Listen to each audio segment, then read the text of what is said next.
Bump, bump, bump. If you want to hear Doug Polk take aim at Dan Bilzerian and challenge him to heads up for rolls, maybe that might happen in this podcast. I actually don't know if that will happen. But what's going on, everybody? We're here. We're live. Joey Ramon, a.k.a. Chicago Joey, in the house today. Joining me today on the podcast is a young man who some people know as the sex god. Some people know as the supreme leader.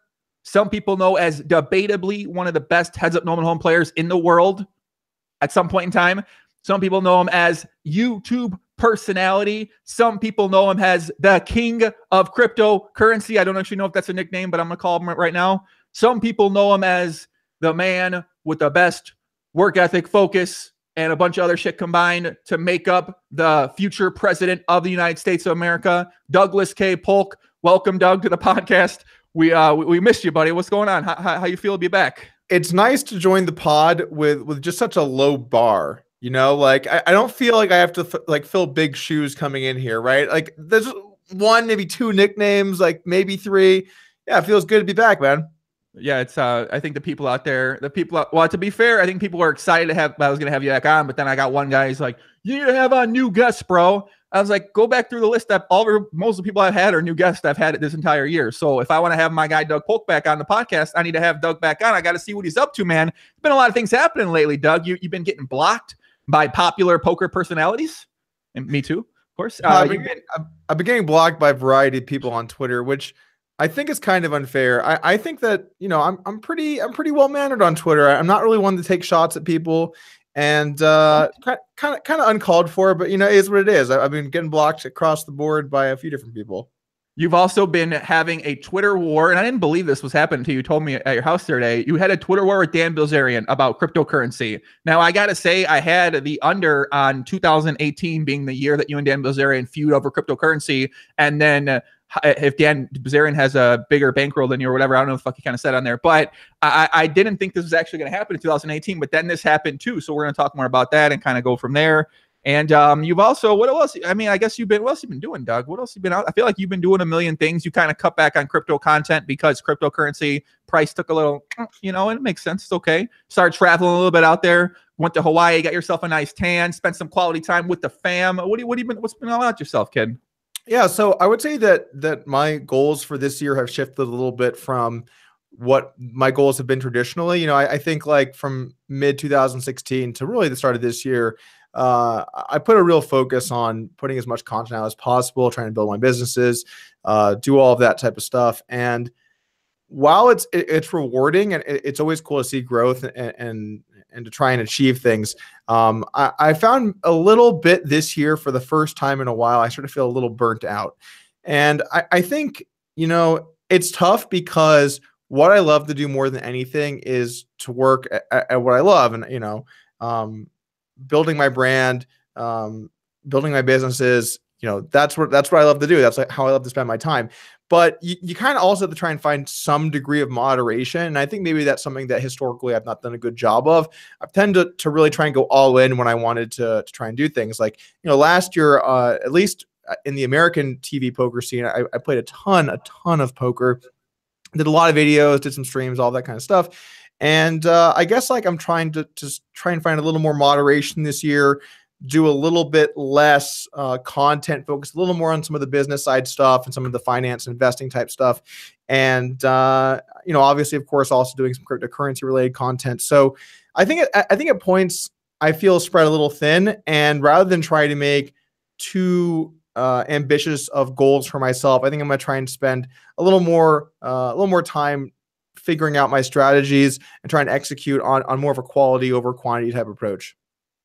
To be fair, I think we probably knew this was coming when you started doing crypto content very hardcore a few months back. I mean, if you go head first into cryptocurrency where you're trying to educate yourself on all the different nuances that happen in that world, I mean, you got to understand every coin, every little bits and pieces. You know, we've talked about this where if you don't understand something right on point, you're getting attacked, you're getting commented on Reddit, on the YouTube comments, on Twitter, and you position yourself as someone in the cryptocurrency world where your opinion on things does matter to a lot of people out there. So I know you hold yourself to a very high standard when it comes to just understanding what you're talking about. So it's very hard to just dive into that world, and then also kind of dive in, you're still in poker, you still have Upswing Poker, you're still want to put out YouTube content as well around poker as well. So I mean, I can understand how you got a bunch of different directions, and at some point in time it becomes a little bit overwhelming. It's difficult too. It's been a humbling experience to go from poker to cryptocurrency where, with poker, here's the thing. Like if I don't look at what's happening in the poker world for a few weeks or a month or two, or I don't study on like the latest strategies that have been developed over the last 6 to 8 months or whatever, I think I could at least have a pretty intelligent discussion about it, because I spent so much of my life learning and playing and trying to understand the game that I don't ever feel like, wow, we're in uncomfortable territory, because I always kind of know the subject, right? At least enough to ask some good questions and understand the general concepts about game theory and balance and all of that type of stuff. But with cryptocurrency, it's a little bit more confusing. Sometimes people start throwing around terms and they're going deep in like the tech side of things. And, I don't know much about that. So it's been a humbling experience trying to put out good content in a space where it's a lot more difficult to learn. It's a lot of information. The thing about poker is it's a fairly simple game to learn, but a very difficult game to master. And that's actually one of the reasons why I think it's such a great game. But with cryptocurrency, there's so much information to try and learn and decipher and understand, and then, take that and then implement how you're going to change your investment strategy based around it. It's been an interesting experience getting to try and make that content. I've been making videos and doing a weekly podcast and learning from a lot of my guests, but it is also tough when sometimes you realize like, yeah, I don't really have much input here because I don't know what to say. And that's something that I guess I really like about poker is I never feel that way. Yeah. I mean, obviously going from expert in one field, and I mean, very like a lot of angles in the field too in poker. You've been playing poker now, I mean, since 2005, 2006, and cryptocurrency, you've been in and out of the space. You've been sort of like lightly paying attention to it. We've had discussions about it on past podcasts, but now you're like in fucking cryptocurrency. You have 100-some thousand subscribers on the YouTube streets. You're getting 100,000 plus views on almost all the videos that you put out around the subject. So you don't really have that. It's not like you can go on 2+2 and like, you and me can message on Skype and talk about like the blockchain and be noobs about it and kind of get better at it that way. Like we could back in the day at poker, playing some mid stakes, Nolan and Hold'em. Now you got to know your shit. You're already like in the mix. So it's kind of, it's something that I've noticed kind of anytime I talk about other things is that I know when I talk about poker, talk about the great game Pop Omaha, I feel very, very, very, very high level of understanding and know what I'm talking about. But when I get into other spaces, it's not quite that same comfortability. And I think people handle it differently. It seems like for you, you've handled it really well though, because you still do. I mean, you're still willing to talk about things that I think I might not be willing to talk about on some sort of level like that. Cause I know I might not say the right thing, or I know I'm going to sound not as high level of intelligence about that as I do about poker. So kind of like when you think about doing that, how do you approach that? Well, first off, you have to realize that it is scary that when you're talking about things that are very technical, that you're going to say something wrong. I think that one thing I went in knowing was I already accepted I was going to say things wrong, because there's simply no way that someone who does not have the technical skill set and expertise is going to not say things wrong. And then additionally, there are so many coins and I mean, so many currencies that you have to learn about and what's going on with them. And maybe someone tells you something wrong, and then it becomes part of what you think, and then you say it publicly. Well, guess what? 100,000 people just heard you say something wrong. So I kind of went in knowing that I was going to make mistakes, and I also think that that's okay. I think that people are all right with you making mistakes, particularly because first off, I've never claimed to be an expert at all from the get-go. I said, look, guys, like, I enjoy the space. I've been in it for a while. I like learning about it. I'm gonna do my best to try and give good, accurate information, but I'm not an expert. I'm not. So if you want someone that's got a lot of technical expertise, you should go somewhere else. If you want somewhere where you can maybe get some lulls, probably a good place to check out. But it has been really an interesting experience because, I was not prepared for how well it went kind of out of the gate. I think since the channel launched in December, I think the average video is 170,000 views. And that channel is about to hit 200K subscribers at some point in the near future here. So, people really loved a lot of the content. And I think a lot of it was based around the fact that there are so many goddamn scams going on in cryptocurrency. I know that there's a contingent of people that are like, the whole thing's a scam, but there are so many actual scams going on where people are just lying to try and scam money out of innocent people, that I really tried to make a cornerstone of the channel to make fun of those people and try to protect people, right? And so I had some fortunate timing. You know, I did a video on the BitConnect guys right before they went under. So that was great. Done some videos kind of on some other topics sort of in that vein as well. And so I think that has in some ways made my channel somewhat relatable for people, where, you know, it's maybe not the technical expertise guy, but you know what? There were a lot of those guys doing that out there. There's really only one person trying to do comedy in that type of context in crypto. So I think that makes my channel unique, and people enjoy that. Yo, BitConnect. Well, so wait, what happened to this guy, man? This guy, I mean, I kind of like the guy, to be honest with you. I don't know. I think he did a bad thing, but I liked his personality from the very short clips I've seen of him through your content. But what happened to this guy? Did he run off with the money? Is he in jail? Like, what happened with him? Well, so the guy that you're thinking of, his name is Carlos Matos or Mateos. I think it's Mateos. He was not the guy behind BitConnect. He was a paid promoter. So he was paid some amount to go out there and be like, what's up? BitConnect, you know, and then just do the whole shebang, right? So I don't think that he is someone that has run off with the money and he's sitting on a big pile of money. He was paid to say those things. You know, I don't know what he's up to now. I'm going to give the guy some credit, actually. Excellent promoter. The internet went on fire after that. Tons of major YouTubers have videos about him. He was hilarious and captivating. You know, maybe don't promote a scam, but I mean, give the guy a little credit. Excellent promoter, right? I mean, we're talking about it right now. That's true. I want to hire this guy. Listen, Carlos, if you're out there, I'd like to hire you to do a promotional video for me and Doug's future podcast. Please get in touch with me, Carlos. Let me know. So what about some of your other feuds, man? You had one with I think your life was threatened by a couple guys. I don't know, dangerous people in crypto. It's been a couple months since that guy, Crypto Nick, very dangerous 17-year-old man in cryptocurrency space. So what happened with these guys they're riding the jets, and there's the guy in the car that made videos and looked at the camera. I don't know what happened. I can't remember his name, but what happened with those guys? You know, it seemed like you had they were pretty upset at you. I mean, man, look, it's whatever. Like, if you're trying to scam people, I have no problem going after you pretty aggressively to protect people. I think a lot of the guys that were promoting BitConnect to make money off their audiences, you know, didn't really take kindly to the fact that they became sort of the subject of some jokes. But look, like, they're actually out there trying to scam people, trying to take their money. And so I think that if you can't see the absurdity there, which is, you know, necessary for humor, and then also the fact that trying to warn and protect people isn't doing a good service, then, I mean, I don't really know what to tell you. I'm not too scared of the guys in flying their jets and saying you don't say things about people or whatever. Look, it's all a bunch of bullshit. This is YouTube. I mean, look, it's not like we're in the streets, bruh. We're not in the streets right now, Joey. I'm not scared if I say something about Crypto Nick right now. Like, can I sleep tonight? I'm going to sleep tonight. It's not something that I have to worry about. So I don't know, man. A bunch of it's just bullshit. Like, here's the thing. Like, a lot of people, and I see this viewpoint all the time, like the tinfoil hat conspiracy is like when two people beef online, it's all like set up. And I'm sure in some instances that it is.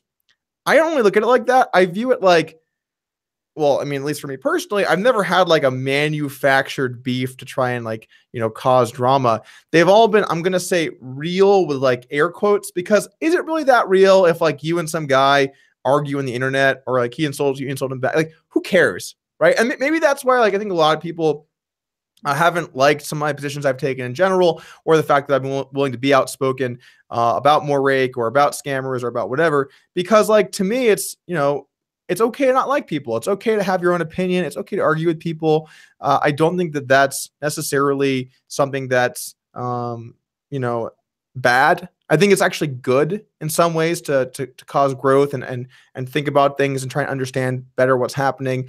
And, you know, on both level for myself, but as well as some of the people that I talk to, like, you know, if you argue with someone, maybe you learn something, right? I learn things all the time. I'm definitely not, it's not like I know everything, right? I learn things constantly. Moving into a new field taught me that more, but even within poker, I've certainly learned things over the last several years.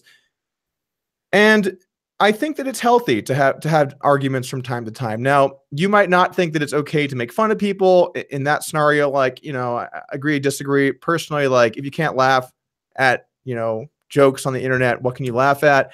I'm more than happy to make fun of myself. I do it all the time.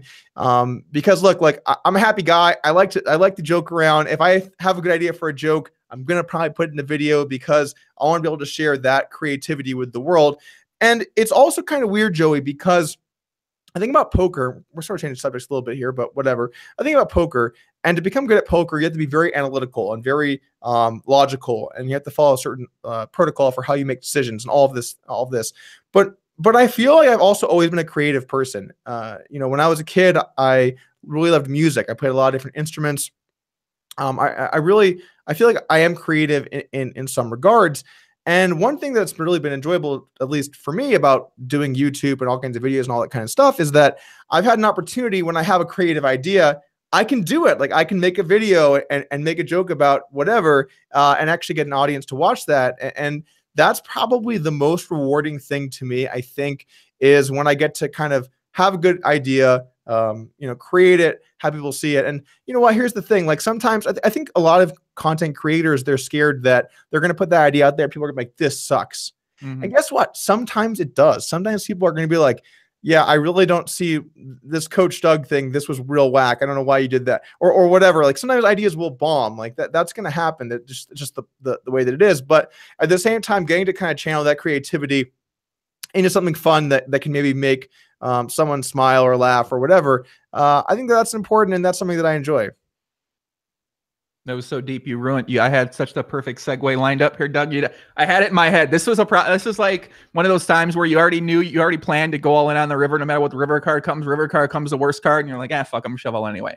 So I'm still gonna do the segue, but that was I did really enjoy that though, and yeah, I think that shows in. I mean, I certainly believe that from talking with you too. I know you put a lot of I think that you have a lot of everything to give, whether it's creative energy, whether it's poker, whether it's news, whether it's, you can do whatever you want. So I feel like having this outlet to sort of put the creative aspect of things in there and probably use it as kind of a training grounds. I feel like right now you're training yourself for whatever it is that you're going to do in the future. And you're kind of getting better. We're a couple years into it now. And I feel like after 4 or 5, 6 years of you just thinking about content, creating from that standpoint, you'll be able to do who knows where it might lead to. But I'm going to go to my segue. You mentioned arguing on the internet, and sometimes you're proven wrong. Sometimes you're told things you don't know. And recently you were told something that I don't know if this was right or not. So you had a dispute with a young man named Dan Bilzerian on Twitter where he informed you that he's probably won more in one night than you have in your whole life.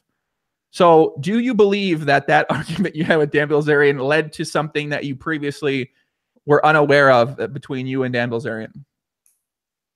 Well, all right. So you're kind of asking two separate questions here, but let me just take a step back and explain the Bilzerian thing for a moment here. For starters, I want to be clear about what I initially said about Bilzerian, because I think he took like sort of an extreme version of what I said and twisted it. What I initially said in my video about Bilzerian, which is my most popular video I've ever done on YouTube, what I initially said was, I think it's very unlikely he's made all his money from poker. Those are essentially my exact words, right? Because let's look at some facts. His dad, was convicted of corporate raiding back in the 80s or 90s. I forget which decade it was. And really was supposed to pay the government $60-something million. They were only ever able to get a few million. And then his kid shows up and has a ton of money. So just in isolation, before even putting poker in, I think that it's a fair position to say it seems somewhat likely that the money came from his dad. Now, I'm not saying it's 100%. I never said that. I'm not saying that he didn't also make money elsewhere. Maybe he did make a lot of money playing poker, right? If he is playing in these extremely profitable private games with these millionaires, then yeah, that's probably a good way to make money. But how did he get there? Because the thing is, you don't just take $10, put it on PokerStars, turn it into 70 million, and then play in private home games. There has to be a process, right?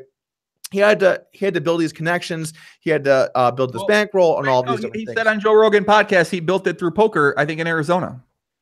Yeah, again, like I think that's extremely unlikely. I'm not Bilzerian, so I can't say with any complete certainty that he did or didn't, right? But I can say it's really unlikely. And given what I've seen his poker ability to be, that increases how unlikely it is. But did he maybe take money from his dad and make money playing with a bunch of rich fish in private games? Also seems pretty likely, right? The guy likes poker or plays a lot of poker. I'm sure if you end up in the right situation, that could be a good spot. And for what it's worth, I think that rich business guys, they would mind a lot less losing to someone who's from family money playing poker than losing to a pro who's built his money from poker. So to me, it seems like a facade. It seems like a nice way to maybe clean money. If like, let's just say, for example, Joey, you had $60 million from somewhere that you weren't supposed to have. Untracked Euro sites or untracked private game sites in this scenario might be a nice way to clean some of that money. So I, and again, I'm debating it. I'm just putting the idea out there. I'm certainly not saying it's true. So just looking at this factually, dad has a bunch of money go missing when he loses a lawsuit. Kid shows up with millions and millions of dollars. Kid's claiming that it's from something that's not his dad. I mean, realistically, it's a good strat no matter what happened, but it seems a lot more likely to me that it came from family money than playing in poker games. So that's my opinion of Bilzerian. I said that in the video. It's pretty clear about it. Bilzerian tweeted something a week ago, which was time to get back into crypto. Mm-hmm. And as someone that's been, involved in Bitcoin since 2013, it's just a really stupid sentence because, and it sort of gives credence to a lot of people that think that the whole thing is sort of a sham, which is like, it's just like either hot or it's not or whatever. That's really not the right way to approach cryptocurrency. The right way to approach it is to diversify in a set manner that you feel safe given the volatility of cryptocurrency. If you're very bullish, you're okay losing a lot. Maybe it's half of your net worth with an allocation more into some of the speculative mid-cap altcoins.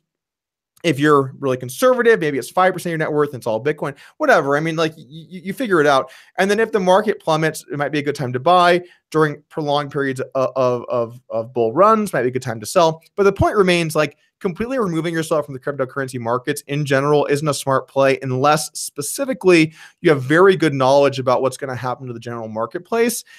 And it doesn't seem to me like Bilzerian does, right? So I feel like saying to people, to your followers, like, time to go in, time to go out. It's like, that's not really the way that you should be approaching it. You should be approaching it from a long-term value perspective based on fundamental value by purchasing currencies that actually do have utility, something like Monero that's private, and then really trying to build your portfolio over time. So I quoted what he said, and I said, like, I forget exactly what I said, but I basically said, this is not how you're supposed to do it, or something like that. And frankly, I really didn't expect to get a response from Bilzerian, but my response got, a couple thousand likes. I was kind of surprised how many likes it got. And then we kind of went back and forth a little bit. He accused me of using his name for views, which, to be fair, I did use his name for views. But that sentence is always kind of a strange one to me, Joey, because here's the thing, like, part of being, I'm going to say, I really hate saying like influencer because I feel like it's like kind of like you're jerking yourself off. But part of being an influencer, or part of being someone that creates content is, I'm going to talk about things that are going on, right? I'm a poker player, and it's like, am I supposed to not talk about the most famous poker player and where he got his money from when it's like a big mystery? Like, that seems kind of silly to me. Or Negreanu, or Dwan, or Ivy, or any of the big names, right? Am I not supposed to have opinions on them in poker? Because I feel like I should. And I feel like that's part of creating content in that space, is to have opinions. Now, you might disagree with my opinions. That's totally fine. And everyone's obviously welcome to their own opinion. But part of being one of the bigger personalities, at least from a content creation perspective, is to have opinions on these subjects. So it's kind of a weird thing to say, to be like, yeah, like keep talking about poker players for views. Like you're some kind of poker player talking about poker players. Like, that's exactly what I do. And this is who I am. Regardless, I was surprised to see a response from Dan. And obviously, like, he felt like my views were unfair, or my video was unfair. And we kind of went back and forth a little bit. Nothing really that constructive happened at that point after that. But, the main thing is, like, look, like, I feel that cryptocurrency gets a bad rap by people having either scammy positions, or promoting scams, or giving a false narrative about like what the actual idea behind the technology and the infrastructure of cryptocurrency is. And so when I see someone like Bilzerian tweeting that, I kind of want to be like, look, guys, like, he's saying stuff because it's cool right now, but like, this is not the right way to approach it. And I feel like that's something that I've always strived for, is to try and give my audience a good overview of the way they should approach things. Mm. I want to show a couple of these comments he said real quick. I need to pull these things up. Hold on a second. I didn't realize how Bilzerian focused this was going to be. This is the Bilzerian pod. Dog, these are hilarious. I'm sorry. I'm gonna fucking comment them. Okay. All right. So I just want to look at. I find them funny. That's all. He said the goal to make money. He makes a good point. All right. He makes a good point. The goal in poker is to make as much money as possible. You figured, let me get super good and tell everyone how good I am. I figured, let me make everyone think I suck and play with the super bad rich rec players in private games. Keep making training videos. You're killing it. Laughing face. And then he said, to save your time, I'll bet you $1 million I can show wires for poker wins in excess of $40 million in 1 or 2 year period. I probably won more in one night than I have in your whole life. What the hell? Don't need an accountant, just bank statements. I focused on making money and fucking hot girls. You focused on game theory and training videos. Whatever. I mean, so yeah, I did find that kind of amusing. Right. So a few points, I guess, here. For starters, if you think that a solution to your argument with someone is like, yeah, but I was fucking hot girls, man, I honestly feel a little bit sad for you, because, I'm not to say that, like, if that's your thing, like, I think that's your thing, but at some point, life continues to go on, right? And you realize that, like, you want to do something of substance in your life to some extent. So I don't think that that's really a very relevant viewpoint. As to whether, like, Bilzerian has more money than me or not, Joey, I'm going to say something here in the podcast, and it might surprise you, but I'm going to come clean. I think it's very likely Bilzerian has more money than me. I don't think it's too much of a stretch.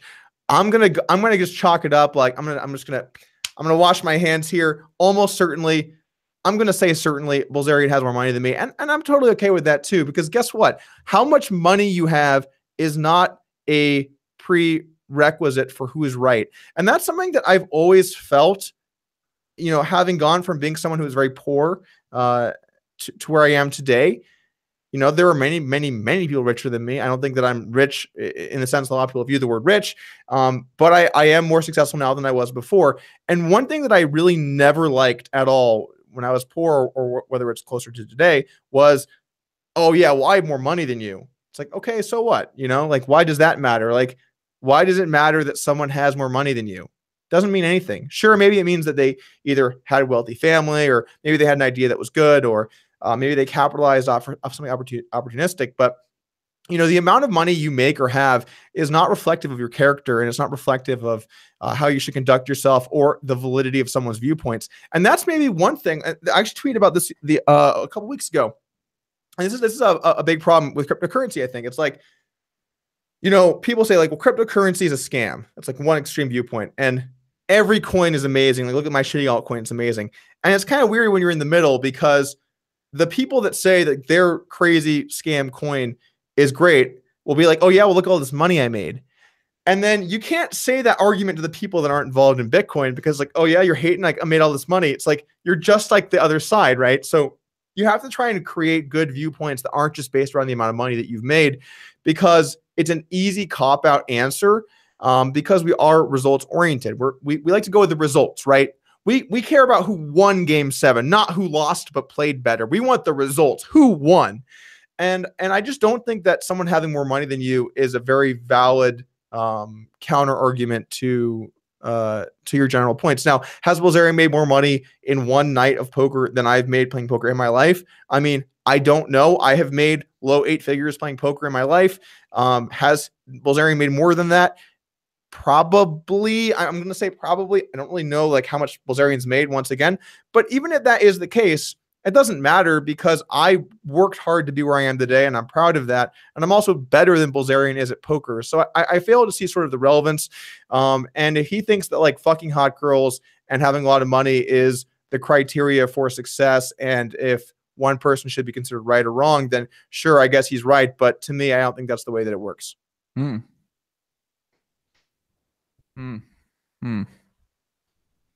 Okay. Amen. So people are talking about the back exchange, and to be fair, I think that I think that you did very well in the exchange. I mean, I don't know. People love talking about this kind of stuff. I don't know. I didn't even know it went on until you told me about it. So, but people say I found it pretty funny. I'm gonna show for both sides here. I'm gonna show the other side here too, and then we're gonna move on to another one of my favorite subjects, which is something else. He said the goal in poker is to make money. You said, well, would you say you're more of an expert on poker or Bitcoin, Dan? Fair question. What do you think? It's a good question. And then he said about the whatever $1 million thing. And then you said, as fun as it is to settle this by getting your account involved, he does an amazing job, by the way. How about we actually play some poker? Very subtle right there. Very subtle, Doug. Didn't get as much as I would have thought there. And then you said, I'm glad you clarified where the bank statements come from. And then you basically told him about why you initially commented on there, which I think makes a lot of sense and kind of definitely understand where you're coming from. And as someone who's vocal in the cryptocurrency world, I can definitely understand why you decided you wanted to comment on that too. And I think that if you only wanted to, use someone's names or use names for views or if that, I mean, there's a million other people out there you could be making content about just to get views by using someone's name. So yeah, I mean, I think that argument's kind of, I don't know. I always laugh when people say that, like, you're just something for views. I'm like, I mean, you could talk about a lot of other things and it'll get more views. I'm going to have to call you out here. You say that while streaming a video whose title is, will Doug Polk take aim at Dan Bilzerian? Willie, I want to know. And Willie, you sit here and Willie. say, it's interesting.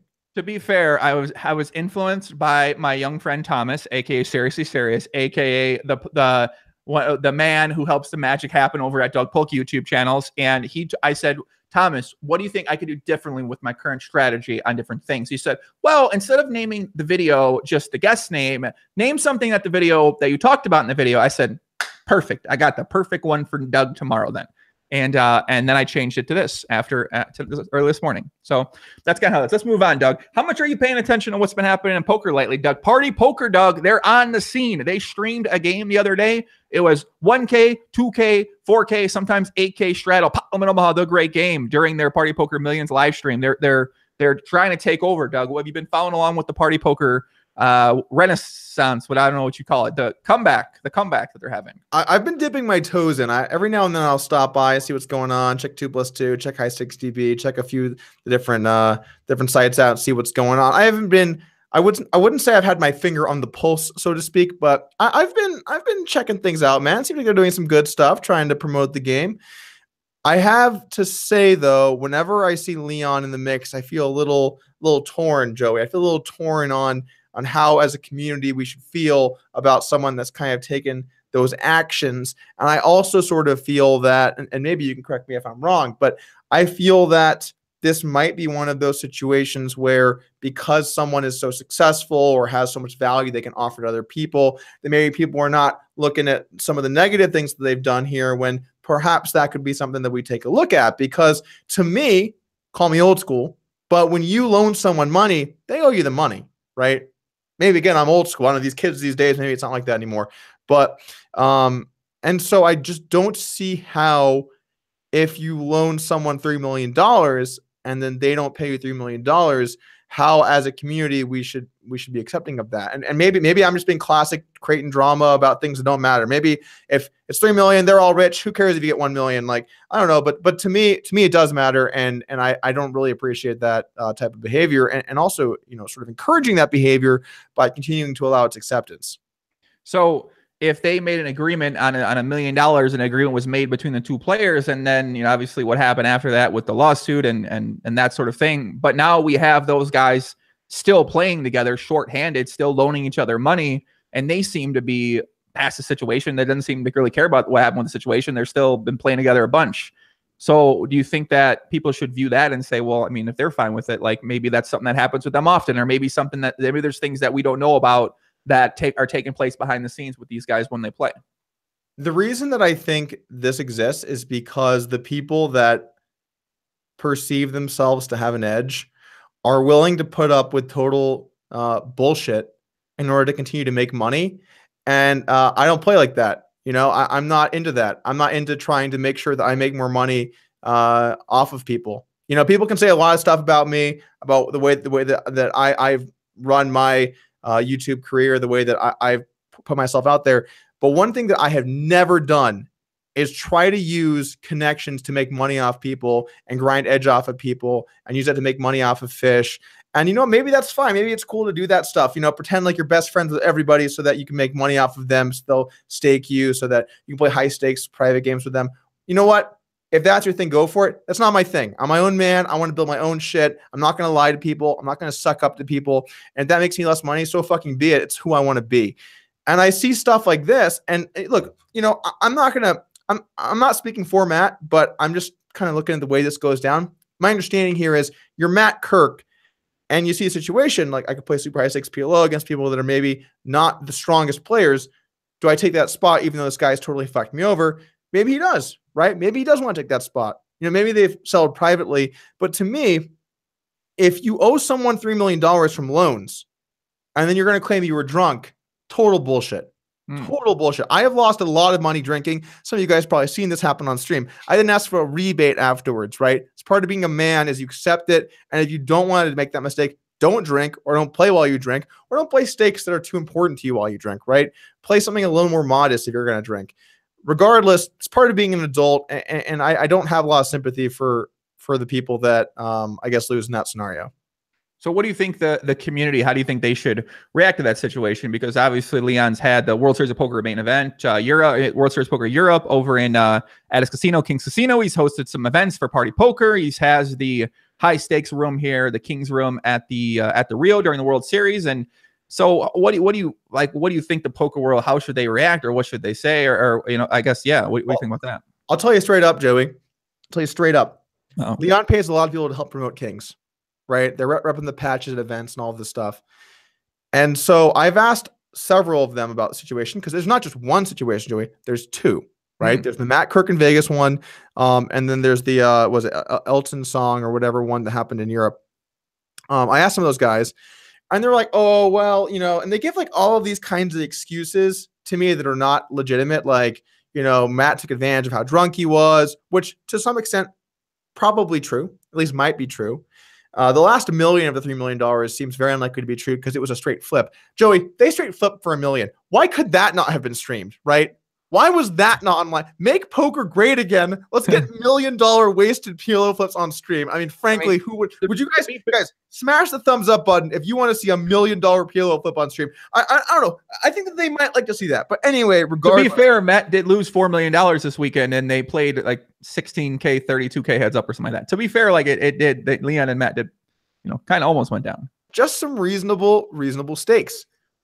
But anyway, this is the second instance, and I can't help but feel like if people weren't being paid by him to some extent, or he wasn't like getting games to run because he's kind of the recreational player, or he wasn't putting a booth up at the WSOP, or he wasn't partnering with Party Poker to try and help their brand succeed against stars. Like, I just think that what's happening is a lot of people view Leon as a valuable asset. And when people view you as a valuable asset, they're willing to look over your shortcomings to try and better themselves, right? Look at poker stars. Look at people's relationship with them. Again, people are willing to overlook things that they do because it betters themselves. If a small site operated the way stars did, you think that they would be able to survive? No, right? They would die because you'd be more competitive as a smaller site.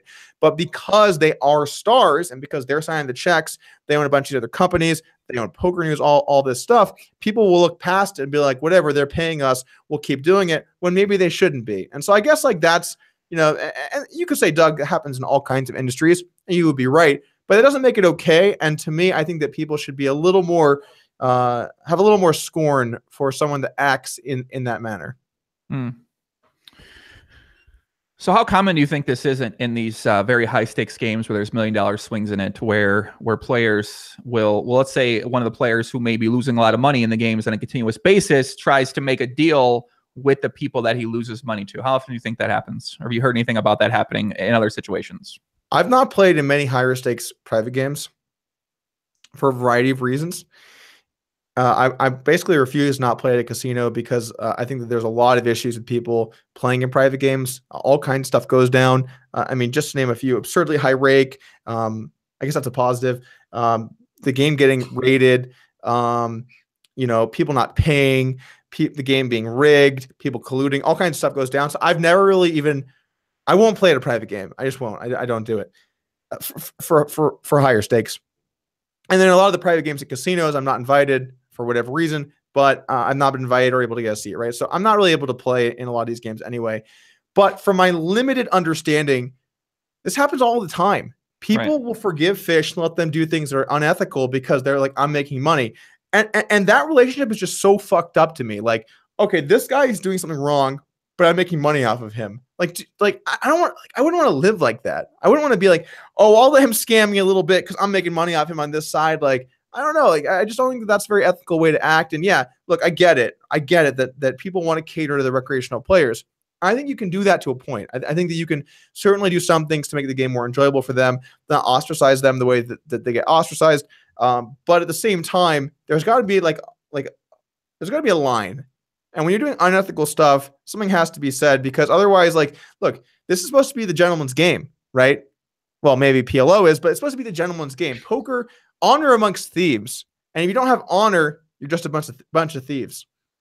So I want to talk about something you mentioned about players befriending fun players, or players who lose a lot of money, or they seek out relationships with these people because they come to a game. And so you say that you've never done this before, and this isn't something that you like to work into your strategy. But I mean, for other people who are professional poker players and that's all they do, I mean, that's like a big part of the game. I feel like I've never done that, but I know people that do things like that. And I talk to them, I say, oh, what are you up to? They say, oh, I'm going to hang out with this guy. I'm like, oh, that makes sense. Okay.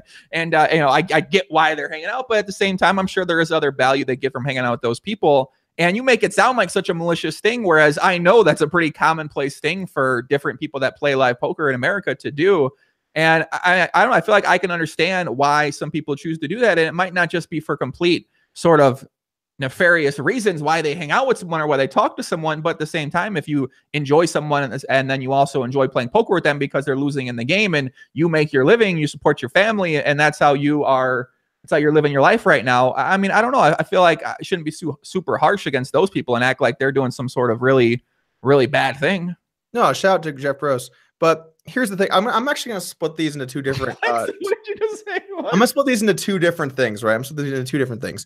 So the first thing is it okay to be friends with people and play poker against them and you're better than them at poker? Totally fine, right? I'm totally okay with that. And there are instances of that happening. There are, right? I'm sure that these relationships exist. I know some of the people. I don't want to get into too specifics, but that's fine. I have no issue with that at all.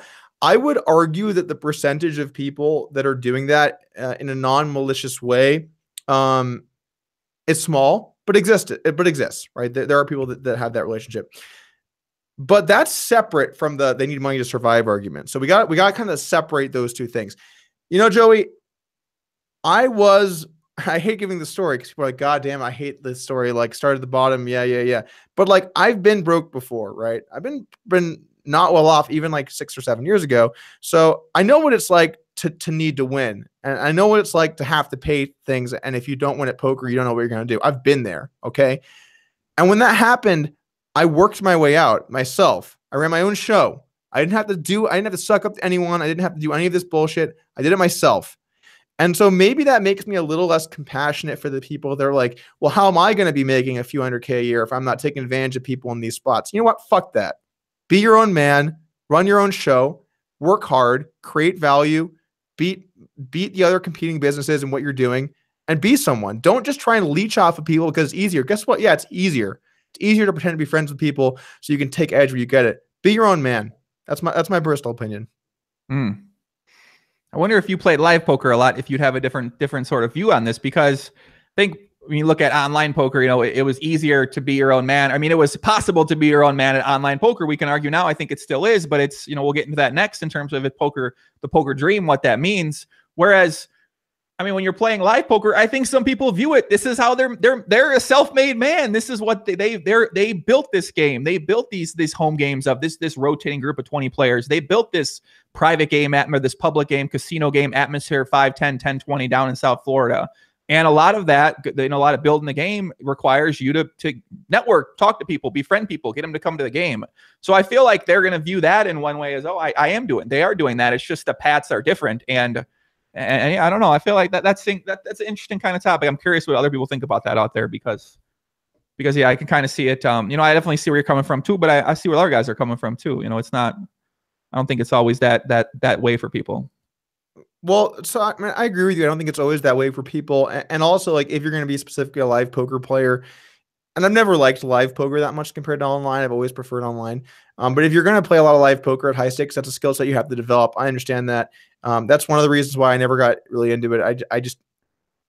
I look, Joey, I'm a lot of things, but I can never be fake. I just can't do it. I just can't be fake. Like, if I don't like you, like, I have a hard time, like It's true. not showing that. Like, if I think something, I say it. Like, I'm not that guy. I can't just suck up to people and like pretend they're best friends so I can get into games and like use them like that. I just can't do that. So, you know what? Like, if you make money from that and that's your thing, you know what? It's perfectly legal what you're doing. I couldn't live like that. It's a personal decision for me. Okay, why'd you mention my guy Jeff Gross, man? Shout out to my guy Jeff Gross. You said Jeff. Why you say Jeff Gross like that, bro? I mean, look, here's the thing. And so Jeff Gross has always been nice to me, right? He's always been nice to me. But like, I mean, kind of at the same time, like, he's always networking. He's always trying to like get in like little he's actually, I want to answer this. So someone said in the chat, I think he actually is nice. I think he's just nice. Hold on, I'll get there. Someone asked in the chat, they said, okay, so you don't network, that's strong. And maybe this is a flaw I have, Joey. Maybe this is a weakness of mine, but I am not a great networker because I don't like the whole facade dance thing. I don't like having to do that whole thing. I don't like asking things from people. I really don't. I like to do it myself, build my own value.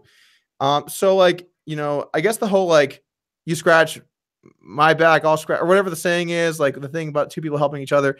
I don't really do that much because like, I don't want to have to ask other people to do things for me. I want to do it myself. Going back to talking about Jeff Gross specifically, Jeff Gross is a nice guy, but he also makes sure to take advantage of a lot of good opportunities. And so I guess that's someone that I couldn't be, besides being a Stars Pro. I couldn't be that guy. I couldn't be the guy always taking like good opportunities to like further myself based around other people, even if I was a good person. And I'm not saying he's not, I mean, he seems like a good person to me. I couldn't be that guy, right? I have to run my own show. And I couldn't just be trying to, I don't want to take advantage because that sounds nefarious, but in some ways take advantage of the opportunities that are presented to me. I mean, some might call that GTO. Take advantage of the opportunities. Some might call that's what you grind for. It's what you work for. Here's the thing. Okay. I'm going to call you out right now. You say these things, but you are 100% the same way. 100% the same way as me.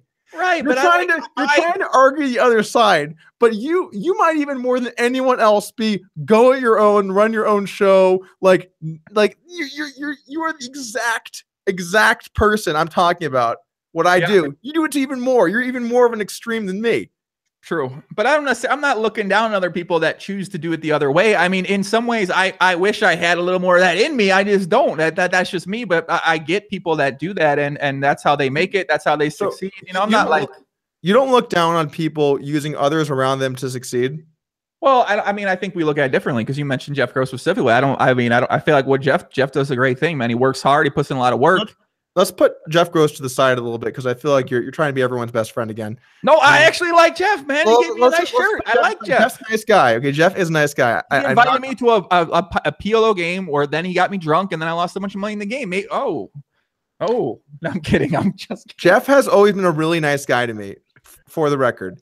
But just putting Jeff to the side, I know you agree with this, which is if you personally aren't building your future and working on that every day yourself, and you're instead using other people, I know you have a problem with that. You could not operate like that, Joey. Yeah, I couldn't operate that, but I know a lot of people do operate like that, and that's what gets them to a point where we look at them with respect and we treat them with oh, you've made it. Congrats. Like, so you're saying you look at Elon Musk. We all probably respect Elon Musk. You don't think Elon Musk has done something like that in his life to get to a certain point? Or we look at Bill Perkins. Bill Perkins, someone that I think we all have a lot of respect for, but did he do something in the past to get to the point he's at right now? Most likely, yeah. I think he even talks about it like that. Yeah. So I feel like sometimes I get it why if someone's going to do something, but then it gets them to a certain point. I think if you kind of look at it like that, I think you're going to find that most people out there that we have a lot of respect for and that we admire probably did some things, or they were in situations, or they became friends with somebody, and then they were able to potentially take advantage of something that maybe it was a one-sided value thing, but they were able to do it, and then eventually that turned into some point down the road where they were in a position where they could be whatever, do whatever they want to do. Well, it depends. It depends on a few things to the degree of which they do it, what their intent is, a lot of things that you'll never know or you'll never hear. But I think my main stance here is the same, in which the people that I have respect for are the people who use their own ideas and execute on them to get somewhere today. Those are the people I really have respect for. A lot of the newer the guys who didn't come from wealth, the guys who built it themselves, who had really great ideas and execute on it. You say something like it's a weird argument to be like, well, did Elon Musk ever take advantage of someone to be where he is today? I mean, I read his book. Yes. So then you know better than me. But he also had many brilliant ideas that he executed on, and it wasn't the basis for his being, right? It wasn't the basis for who he is. Okay. It was a step along the way rather than who you are. And that's not to justify that step along the way, but at the same time, it does matter. Yeah, I can agree with that then. I think that you can do that and it not be the basis of who you are. And yeah, I think Chris said it's very uncommon to be able to be successful without networking well. Not that you have to exploit anyone, but you have to work well with others. For what it's worth, I actually think that I could be good at networking, and I do think that I'm a social person in general. I think I could do those things. I just don't like the intent behind a lot of it. I guess that. I think if you have positive intent, I wouldn't say I really don't like networking that much. I mean, I like meeting people. I like shaking hands or saying what's up or seeing people I haven't seen in a long time, especially during the series. But yeah, I mean, I guess I don't know. I'm not really making a point there because I kind of go into a different mindset. I go in there like I'm just having it. I kind of and go enjoy myself, have a good time. I want to talk to people I want to talk to. That's a good point, Doug. I never go out of my way to fucking talk to someone I want to talk to just for whatever reason. And I know a lot of people that I've met that try to be my friend or want me to hang out with. I'm just like, I mean, I don't really hang out a lot of people with anyway, but yeah, I get where you're coming from. I don't know, man. I get where you're coming from. I'm sure I've had people that try to be that side to me, try to be friends with me and want to, whatever, kind of use it to catapult themselves somewhere or want to use it to potentially get in touch with the Supreme Leader, Douglas K. Polk. And you're right. I'm not saying I'm not the biggest fan of it. So yeah, man. All right, let's go on to this next subject, which I had on here, which is, hold on. Norobly said, I don't think that Doug's argument is very fair because the way that he is presenting it is as if the VIP players are not aware of the situation. These are generally very intelligent people who are aware of what's going on and feel the relationship has value to them. Yeah, makes sense though. Makes sense. Let's move on. So poker, I talked about Poker Dream, Doug. You think the Poker Dream is still alive? And if it is still alive, what degree do you think it is? And we could be talking about online poker versus live poker. Let's kind of hit online poker right now. Well, to answer the overall question, which is the dream of poker dead? No. But has it taken a hit? Absolutely. Mm-hmm. Specifically with regards to online poker, it's taken a massive hit. Is the online poker dream dead?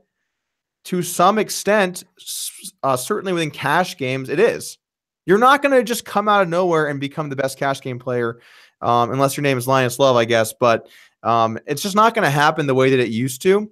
And more importantly, people are quicker to learn that they're beat.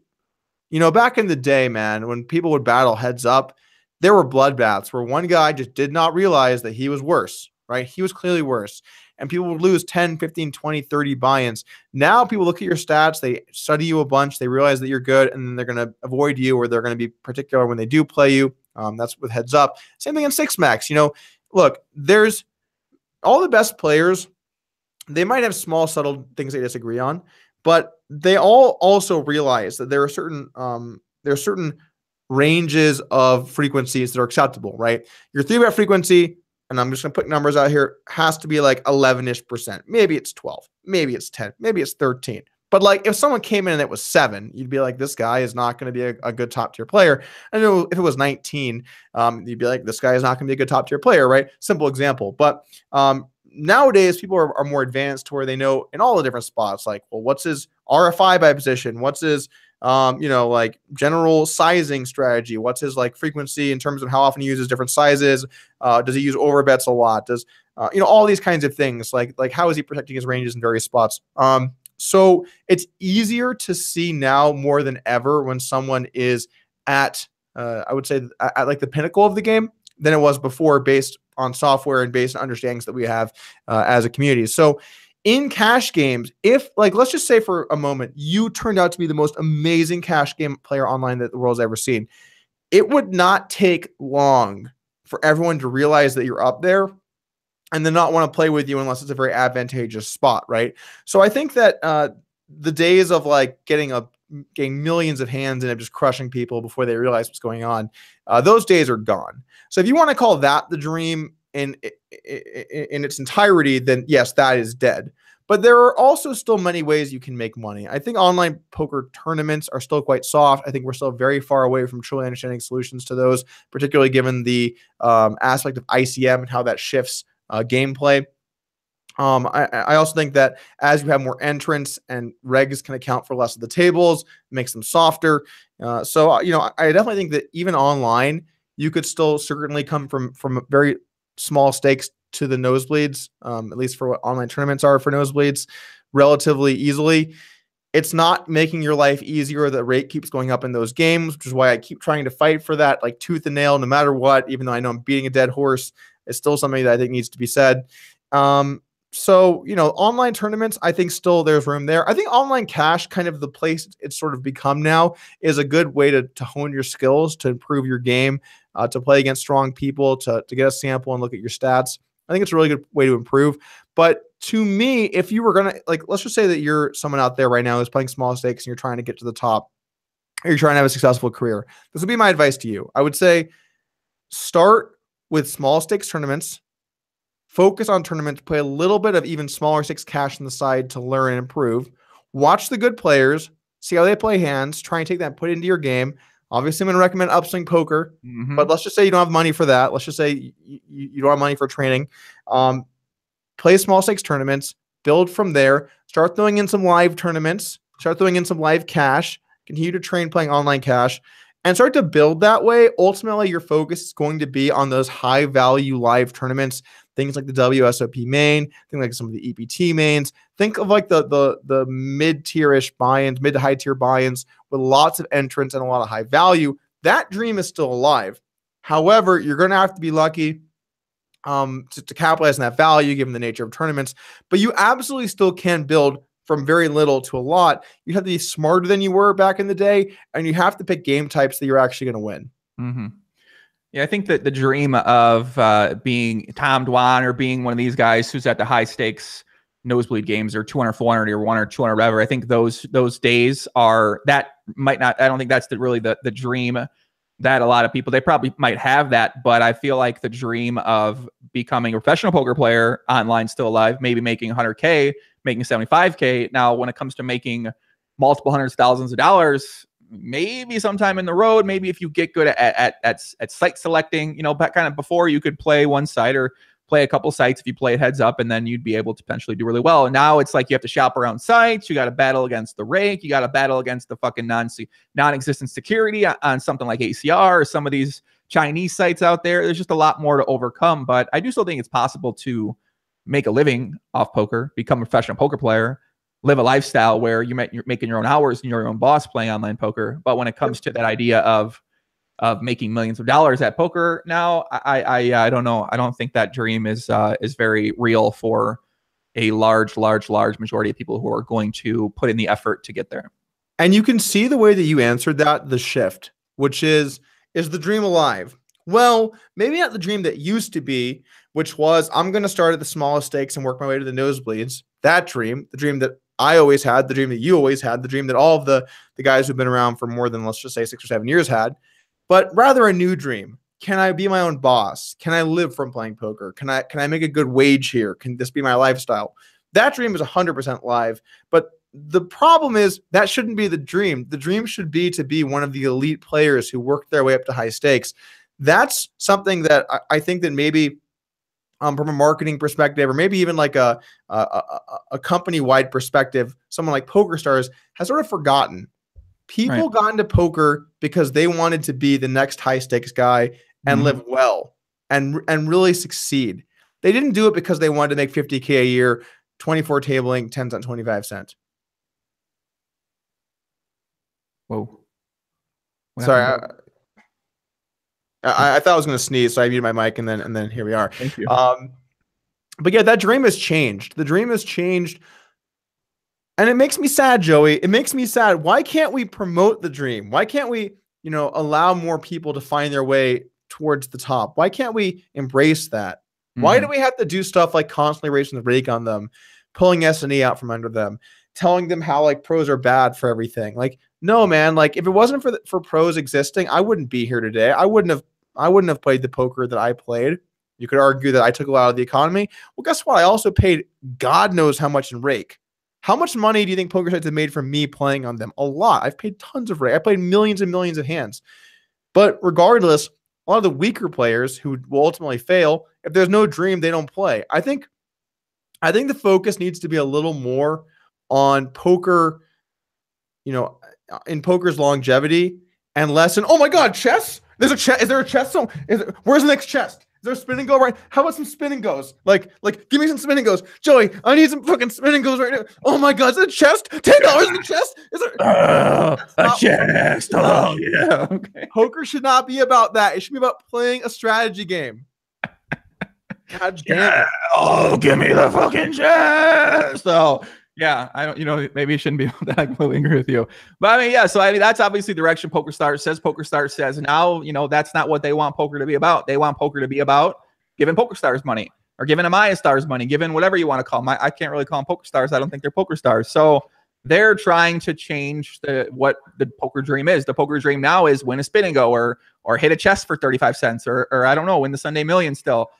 But I feel like that dream is certainly going away, and a lot of the live poker content, it's not really focused on that. It's not focused on promoting the dream. Even me, I'm still like trying to figure out what the best way to promote the poker dream is, whatever that poker dream is. But Doug, do you think now, 2018, May 1st, do you think there's any hope on the horizon with any cryptocurrency sites or Phil Galfond sites to potentially restructure, even party poker, to potentially restructure the way that we view the poker dream? Because I feel like that is exactly what party poker is trying to do.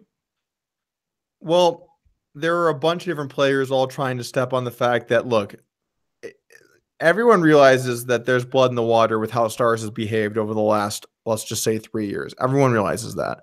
And that's part of the reason we've had such an influx of competitors. A catalyst for the total number of them has also been because of the the rise of cryptocurrency. So a lot of people are trying to make a play based around that. So we're seeing more and more people enter the space and try and be competitive. Here's the thing. In general, I would like to see market share go to other companies because fuck Stars. But at the same time, who gets that market share and are they deserving? And like, does it make sense? A lot of questions to be answered in those areas. At the moment, the team with their shit together the most seems to be Party Poker. They're doing a lot of cool events. They're doing a lot of live streams. They're trying to bring back the fun of a lot of that high stakes. They're doing some different tournaments. So I could certainly see Party Poker continuing, I'm going to use the word continuing, to take dominance from Stars. They had a really good year last year. They built their brand a bunch, added a lot of people to the roster, promoted poker in a lot of different ways. So Party Poker will continue to find success, I think.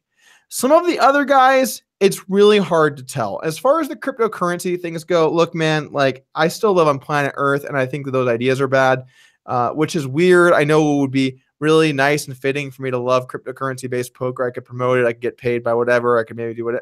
And I just don't. I don't believe in it. I don't think it makes sense. And I'm not, just because like I'm in poker and crypto doesn't mean I'm going to automatically do something because it's both combined if it doesn't make sense. So, I talked about this a bunch in my podcast with JMO. If you guys didn't watch it, actually, I'd recommend checking it out. We talked about why we thought, or we agreed, obviously, the problems with some of these sites, what they are. But I don't see a reason for them to exist. They don't solve enough problems. They create new ones. They try and say things like, yeah, but we're provably fair. Yeah, but so are these other sites. They have to get gaming licenses. PokerStars isn't going to risk its $5 billion business over trying to rig flops for you when you have kings to have an ace. They're just not going to do that. I'm sure there's no reason for them to do it. So, is that really needed? Probably not. What about payouts? Sure, there's some upside, especially with small to mid-tier sites going under. But for the major sites, are you going to get paid out? You're going to get paid out. So I don't think they solve many new issues, and they create some new problems like barrier to entry.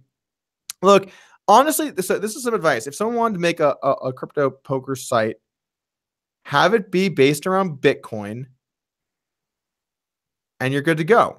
Don't make a token. Don't do an ICO. Don't do all this crap. There's no need for it. You create a bigger barrier to entry, and maybe you could capture some market share. So putting that to the side, specifically Phil Galfon's site. Look, man, like, you know, it's tough because, like, on one hand, I like Phil Galfond a lot. I've got a lot of respect for what he's done. But like when it comes to poker training, you know, there are only 2 sites, really. I mean, you know, people will say there are more sites. Everyone's got their opinion, whatever. Bang, bang. But like if you look at like actual web traffic, like people going to their site and like users, there were effectively 2 sites.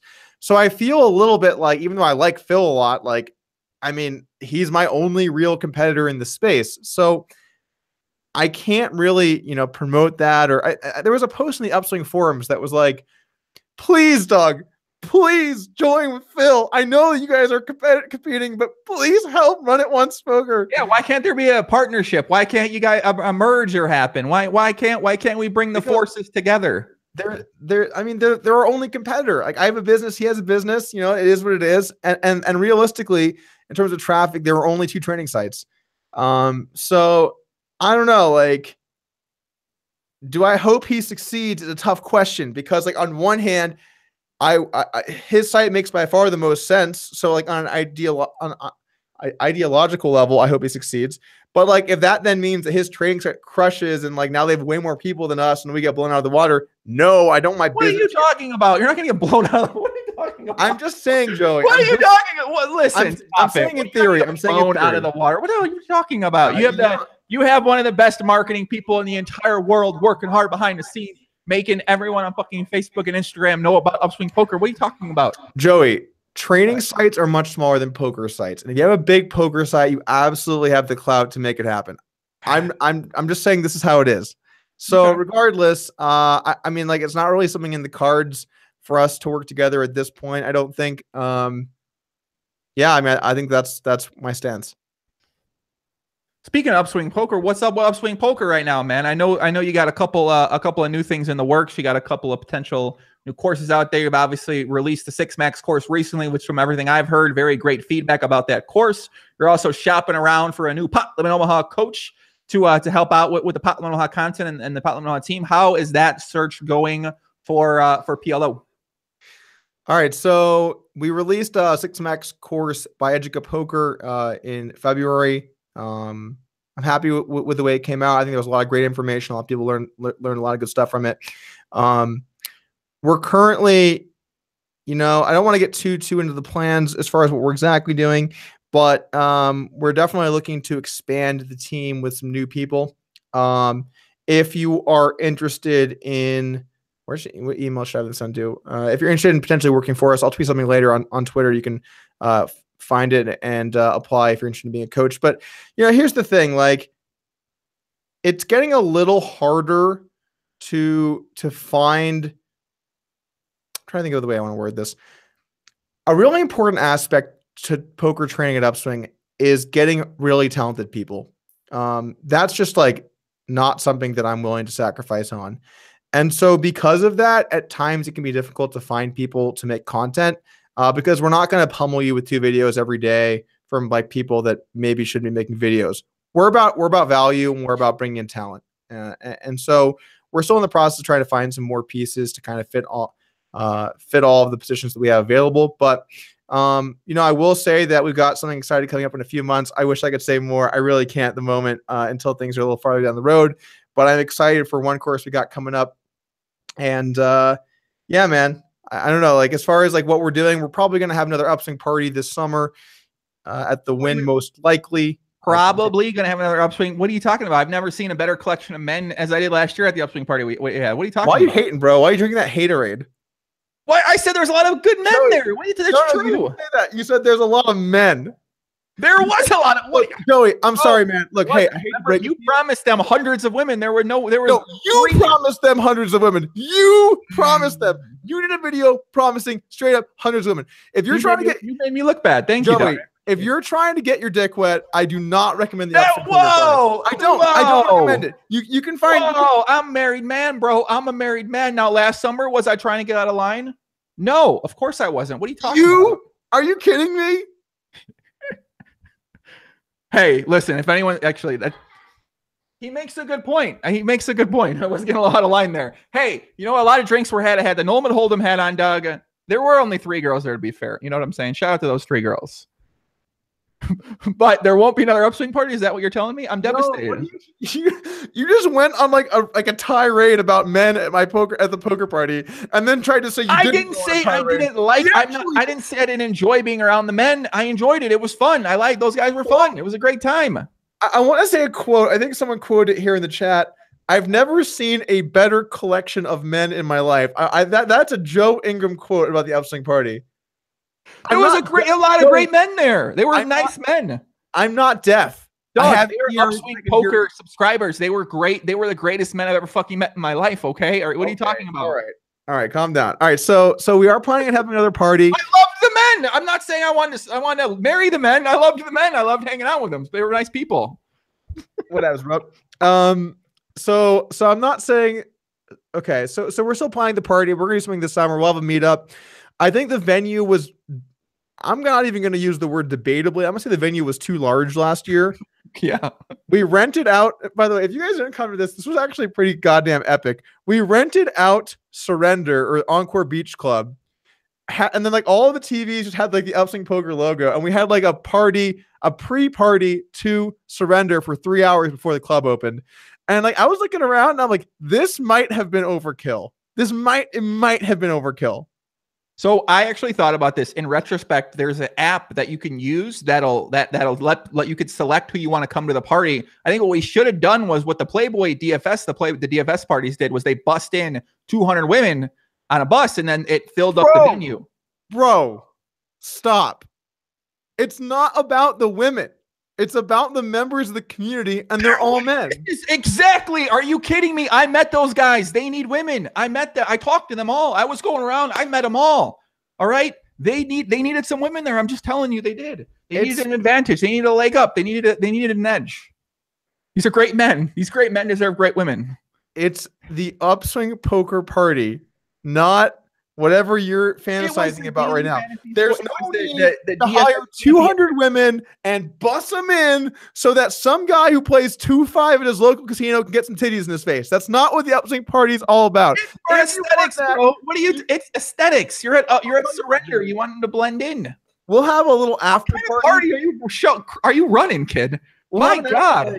The Upswing Poker. You're a terrible. I don't want you fucking hosting the party. What is going on here? Can we have someone else take over the party this summer? My God. The Upswing Poker Party after party, hosted by Joe Ingram, will be a troop of men so manly that they love men, any collection of men, and they're going to do things that men should do.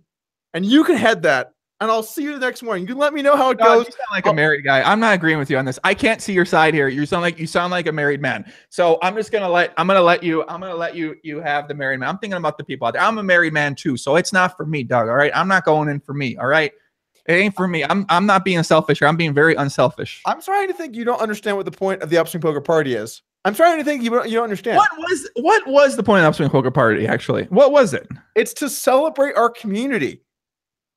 Yeah, that's what we're doing. We're celebrating. We're adding in some more flavor. 200 Instagram models. They're not all they're porn stars. They're regular women. They're not all Instagram models. Let's not get all carried away. Yeah, I think it'd be fun, man. Just maybe we try it. Maybe we try it my way this summer for the women. Maybe let me bring 50. Okay, let me get 50 there. We'll think about it. It'll be up for no women. All right, no women are coming. But there might be a party. That's the overall point of this. There might be a party. There will very likely be a party. Stay tuned for updates. I'm going to make an announcement here, Joey. Okay. Changing gears a little bit. I'm going to make an announcement that I think some people are going to be happy about, and some people really won't care. But I'm doing it for the other people. This Friday at noon, I'm going to stream some poker. Friday at noon. Bankroll Challenge is back for one session. Woo! Yeah.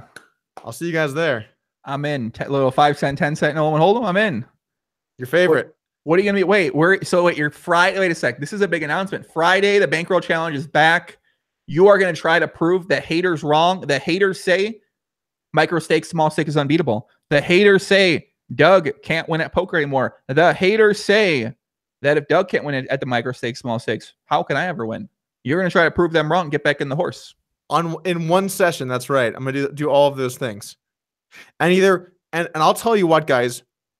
One of two things is going to happen. We are going to win or we are going to lose. And if we win, I don't know, something happens. If we lose, something else. I don't know. Some stuff's going to happen. But the point is, noon Friday on my YouTube channel. You guys can tune in. We're going to be playing some poker. I'll be talking to some peeps. Should be fun. One day of Doug streaming poker again. And that's it. One day you're back, and then it was every Friday, or what was this going to be? Once in a while, you hop in, hop out? We're gonna do. So here's the thing about the Bankroll Challenge, right? The Bankroll Challenge, people are saying it's dead. It's not dead. It's alive. It's more alive than it's ever been because people are talking about it now.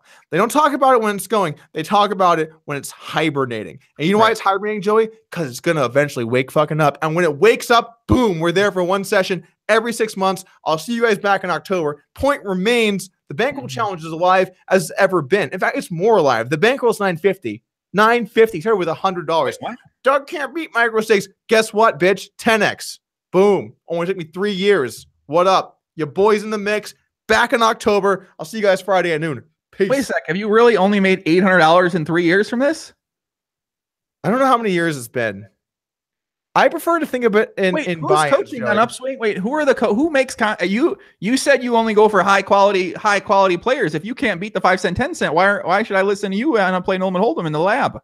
I only 10x'd my roll in 50 sessions. I don't know. Maybe that sucks, Joey. Maybe that sucks. To me, that's pretty damn good. Actually, you are a winning player because you're winning at the game. So all these haters out there talking about you can't win, you're clearly winning. You made 10 times your buy-in. So what are these guys talking about? Why are people lying in my fucking chat? I don't understand what's going on here. This is crazy. I can't get this, man. Guys, let's get some questions out there in the chat. I think one thing we didn't talk about, Doug, and we don't spend too much time on this, but one of our this was sad, Doug. This was sad. I messaged you. I was sad about this. And by sad, I mean, I wasn't more sad. I was a different emotion, but our beloved poker hero, one Sir Daniel Negreanu, who owner of maybe debatably part owner of a big poker content site out there, debatably maybe as a piece of Poker Stars, debatably maybe as a piece of the fucking Vegas Golden Knights. He decided to end our relationship with all of us. He decided to end the relationship with me, with you, with our friend Thomas, I think with Fees, with a bunch of other people out there, and he decided to block us on Twitter. So I guess we haven't talked about that publicly. You did make a touching video. I got to say, I did shed a tear during that video. But yeah, what do you think about that? What do you think about this this Shaquille O'Neal blocking he gave us? Well, the tough thing about it, Joey, is that when somebody blocks you on Twitter, you're not able to talk about them anymore. So you can't harness the power of your community. You can't make jokes. You can't put them. God, I don't want to spoil something I'm doing. I have something so goddamn epic in June. I can't say though. I'm sorry, guy. I hate to be that guy. I'm never that guy who says like that. But there is something coming. There is something coming in June on this topic that I really, it'll make you guys will know what I'm talking about. Oh my, I'm so excited. Anyway, sorry for that. I really am sorry for that. I can't spoil it. Okay. But anyway, here's the thing. When someone blocks you on Twitter, it's like a hey dude, not cool, right? Back up. And so generally speaking, afterwards, your only response is to just never talk about them again. Certainly never talk about any of the bad things that they're doing, or make jokes. It's not the time for joking. This is the internet, Joey. It's a serious place. So I guess I'm just gonna say that I missed the good times back when we could talk about Negreanu. Now you just say his name, it gets blocked, right? So it's rough, but I'm gonna find a way to survive. I mean, it is pretty rough. I mean, I don't know. It was like after he talked about the rake going up a penny on Poker After Dark, the last cash game, I kind of maybe got a little carried away. I got a little out of line with some of my comments because I mean the guy's talking about it's whatever, it is what it talks about it fucking enough. But yeah, I think people in the poker world are starting to come around to understand Negreanu's ways, understand that Negreanu, if you pay him enough money, he'll say whatever you want. I feel like honestly, Doug, if you at Upswing brought Negreanu on the team and you said, Daniel, we're going to pay you $100,000 a month, he might say whatever fuck you want him to say. He might say Doug Polk, best player in the entire world. He might be tweeting out a Doug Polk video 3 times a week if you asked him to. Seriously. So I don't know. What do you think about someone like that who, if you pay them enough money, they're going to do whatever it is that you say to do or ask them to do? I think you have to give him at least some credit that, you know, to put a smile on and defend everything that you know, Starry has done over the last whatever, that takes a particular skill set. I'm not capable of that. I know you're not capable of that. Neither one of us could do that, right? That's a skill set that might be unique to Negreanu, probably Hellmuth. I think Hellmuth could do that well. But there's not many people who could just put the blinders on, lock in, and just defend, you know, between things like if you were a barbershop and you were going to go out of business, right? You're going to go out of business. Would you raise prices or not? Not many people could do that. So I think that's something that maybe Negreanu doesn't get enough credit for, that I'd like to see people you know, at least understand a little bit better. And, you know, is it because he's being paid? I mean, don't we all work because we're paid, Joey? What do you live? Would you be alive if you weren't getting paid? So in some ways you could say that, does Negreanu want to be alive? And if the answer to that is yes, well, then I think more rake is better. Right. I see. Did he give you an affiliate code for his course on how to deal with questions like that? Or is that something you came up with all on your own from just studying the tapes? It's actually an upcoming course. We have an Upswing. I'm going to be very excited for that course. I mean, listen, maybe what if you had Daniel Negreanu do a course for Upswing, teaching how to play the new style GTO? The new style of GTO. Not a bad idea, right? Daniel Negreanu, a little course on Upswing, how to teach you how to play Nolan Hold'em, the great game of Nolan Hold'em. That's an idea. We're brainstorming. We're in that brainstorm part of the podcast where I throw an idea out there, you catch the idea, you decide how you want to take the idea in, and then you throw the idea to the side, you know? Yeah, no. It would be a course. That's true. Yes. What does it mean? I don't understand. I don't know what anything means. How does it feel when you sit next to Daniel at the hockey games and you get to sit in between? You get a little, you got a little old school poker player gangbang with Mike Mattis to your right and Daniel Negreanu to your left. This was so funny, man. So the Golden Knights are in the playoffs. I've gone to a bunch of games this season. I would say that overall, I'm a fan. I wouldn't say that I'm a hardcore fan, but you know, I've gone to a lot of the games. I'm rooting for them. They're my team, right? Vegas only has one team. So I buy some tickets to go to the game last week. We get some drinks, we go down, and I get to my row, and I look, and the first seat to get into my row, the guy sitting down is Daniel Negreanu. Okay? Or he's standing, whatever. He's standing. And so I look at him, and I'm like, excuse me, I need to get through. And he looks at me, and this is an exact quote, Joey. He looks at me, and his quote was, what do you think he said?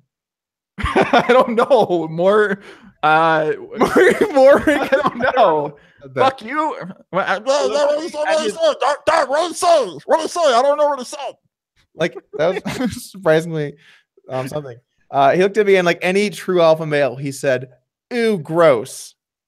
Ooh, that's his quote. Fuck. Is that in the course too? Well, I'm still sitting over here. So he looked at you and he said, "Ill, gross." Ooh, gross. Yeah, ooh, gross. Damn. Did you have were you wearing a tank top? Like, what was going on? What were you wearing? I don't know. What were you wearing? Why would you say that? Is this how you normally behave with your guests? You promote their rival companies and like your muscles. I don't know. Maybe he thought you were showing too much skin. You were looking too sexy or something. I don't know. Was he like? Was he looking at you from like an attractive? Was he like looking at you like a piece of meat and like, yeah, fuck that? You know, like I mean, we're at like a where are we at? Are we looking at like? I tried to respond, but when I talked, nothing came out, and I realized it was because I was blocked on Twitter. So I wasn't able to say anything back. I was hoping I could, but you know, that block, it's just like a wall. You just no longer can see. You can't. I actually, to be honest with you, true story, Joey. I saw him, but I couldn't hear him. Someone else told me he said that afterwards, because when you're blocked, it's just a wall. Mm-hmm. But anyway, so I walked through. Black Mirror. What the fuck is? What is this Black Mirror Negreanu edition? So I walked through, and then I sit down, and Madisau was like kind of next to me in the row in front of me on the other side. It was like kind of funny. It was like 2005. You was coming in your pants when you sat down in between those two, huh? What are you talking? It's an old school poker dream. It's like being in high stakes poker with the boys. Madison on your right, complaining about run bad. Negreanu on his left, making a right read but making a bad call. What do you mean? It's like I thought you're supposed to be nice to the guests here. I'm being nice to you. That. Wait, are you saying in 2005 you didn't enjoy high stakes poker and enjoy watching those two players play? I didn't know what poker was in 2005. Well, what 2007? Oh, now we're just changing years. Like that's important. Guys, let me ask you in the chat. If you guys think Joey's being a dick, let me get a 1 in the chat. If you think Joey is being Joey, let me also get a 1 in the chat. 0. I think 0. No, I'm curious about this. I'm curious of what happened here. I'm very curious. I'm telling you, I would have been pretty excited to hang out with those two guys back in 2000s. I still would be excited to hang out with them. Why not? That'd be fun. Well, it's not so much hanging out. You know, you're just all sitting down. There's like people in between and whatnot. But by the way, a lot of ones. There's a lot of ones. So my hands are tied here, Joey. It was a tough break. It was a real tough break for you. That look, the people are speaking. Oh, look at the ones. There's just so many ones. It's too bad. Shout out to everybody on YouTube out there on Twitch. We are on Twitch for some reason today too. Shout out to my guys on Twitch. And we definitely have more people watching on YouTube. Shout out to everybody on YouTube. We'll get some questions out there in the chat. So nothing happened. You didn't say it. You see, guys, that was it. He said Ilgrim. Did he actually say that? Is that true? Or is it made up? No, it's 100% true. I mean, like, look, I'm not gonna try and get into some like argument with Negreanu at a hockey game. Been working out, bro. You think he can? He might be able to handle it. I can't. I see him at the hockey games like a decent amount because I've gone to a bunch of them, and he goes to like legitimately 100% of them. And this one day I was in line for the bathroom, and like some guy just like barrels into me and runs by. And I turn around and it's like Negreanu, just like he gave me like a quick shoulder, and then he's out. Just a quick shoulder. That's fucking alpha right there. Wow, that is some alpha shit Negreanu's doing. A little hit and run, if you will. Bang, bang. Watch out, dog! Watch out! More rakes better.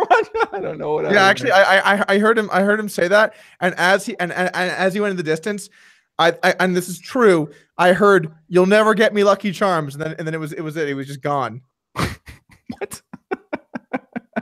Are you testing some new material out right now? Is this a test? Is it? I like it. I don't know. I'm liking the routine. I'm liking this right now. This is some good stuff out here. I mean, yeah, like I said, I don't know. I can't really talk about anything else Daniel said lately because he does have me blocked on Twitter as well too, but there is a way you can actually get around this block on Twitter. I don't want to let Daniel know that, and if you still are inclined to potentially comment on that, I'm personally not. I mean, listen, I hope Daniel does well.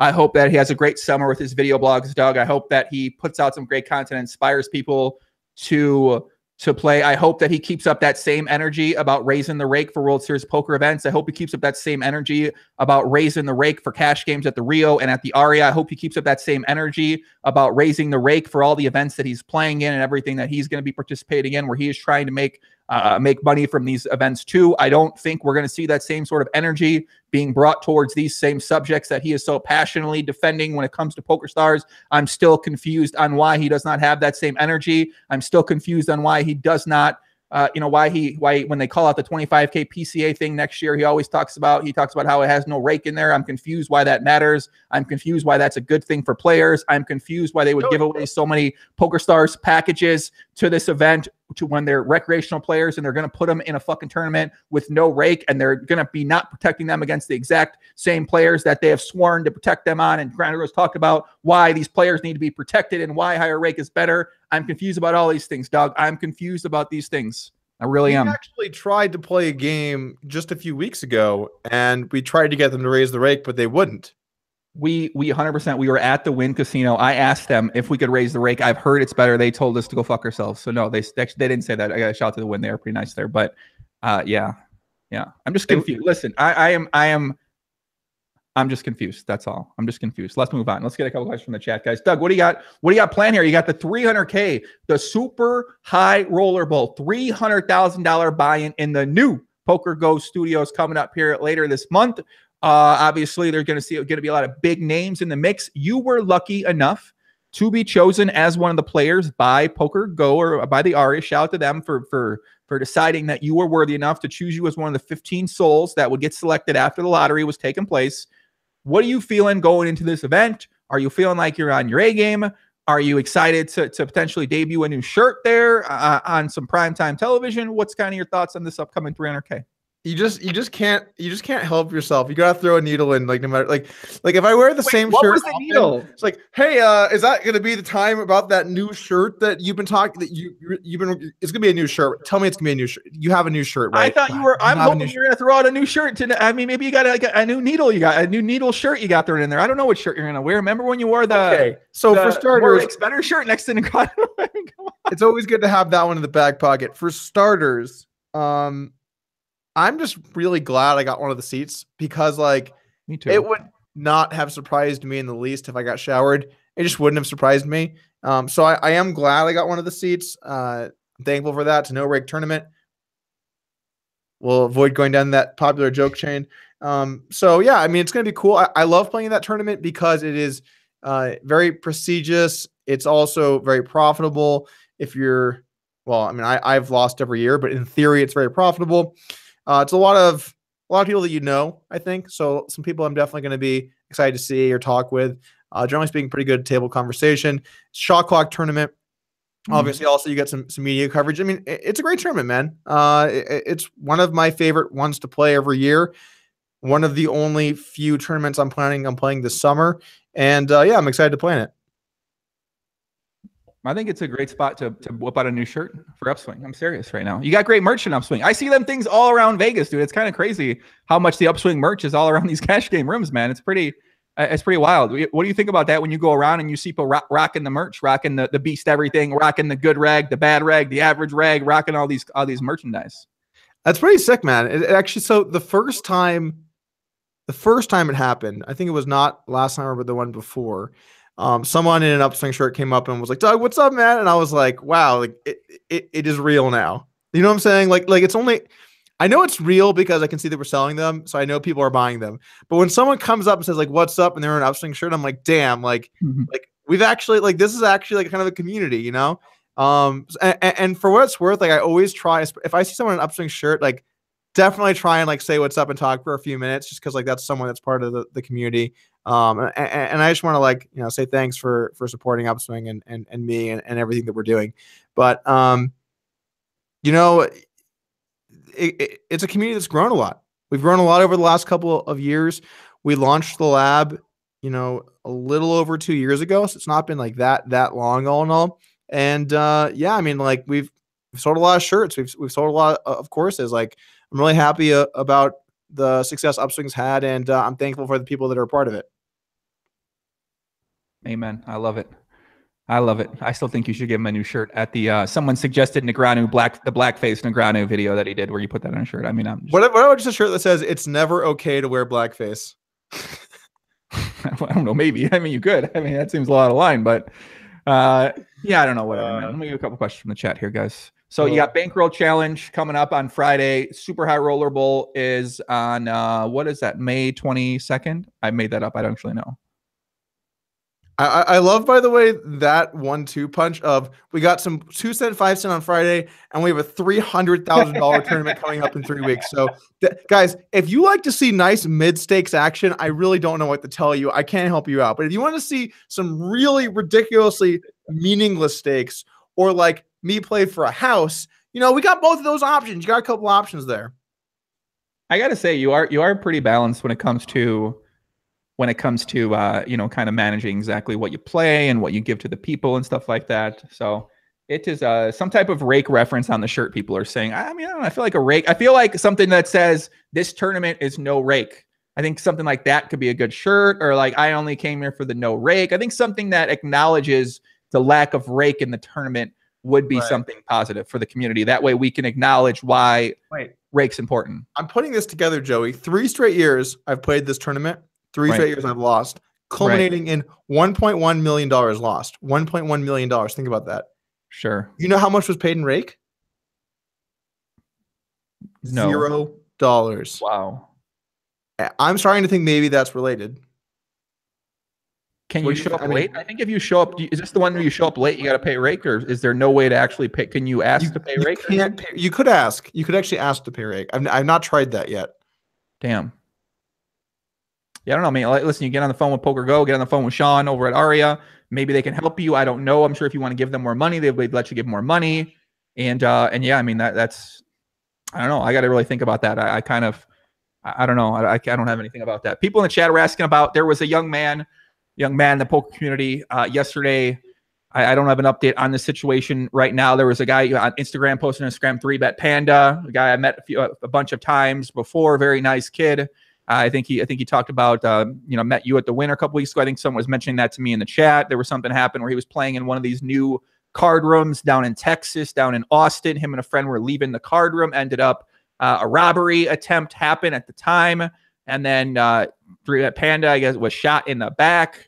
And then the other friend did get away. He was in hospital, and from last I checked, critical to serious condition. I did receive some messages from people down in that area that they heard from someone, some source that he had surgery. He'll probably be okay. This was yesterday.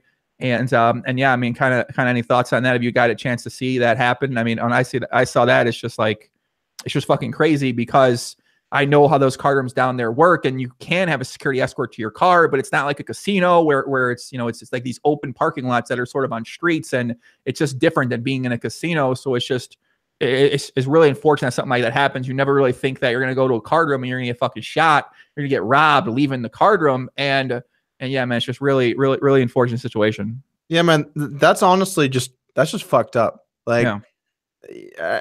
And honestly, like, I'm kind of glad that these stories seem to be fairly rare. But like, poker players have a lot of money. And one of the things that's nice in Vegas is that you always have like a box or in your account, so you never have to carry money around. But particularly in places where they don't have good infrastructure for people to keep money, and you have to have it on you, maybe they should be doing a better job trying to protect people. I mean, you should never get shot in the back going to play poker, I think. Like, that's just like totally ridiculous. Obviously, I hope the guy's okay. I mean, I didn't know that until right now, but yeah, it's sad, man.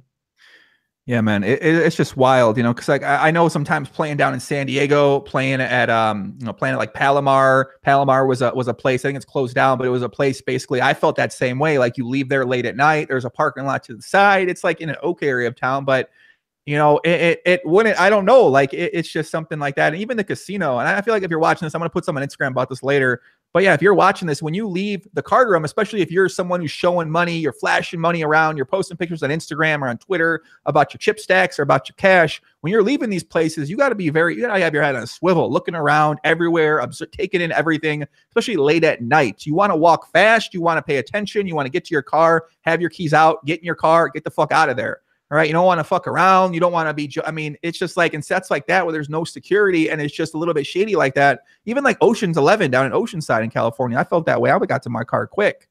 So you have to be aware of these things when you're going there. And especially if you compound that with putting out there how much you're making, or you got cash. And like you said, it's very rare this does happen. And it does surprise me that it is this rare. I don't know if it's maybe something that just doesn't get reported, if robberies happen more often than not and they don't get reported on.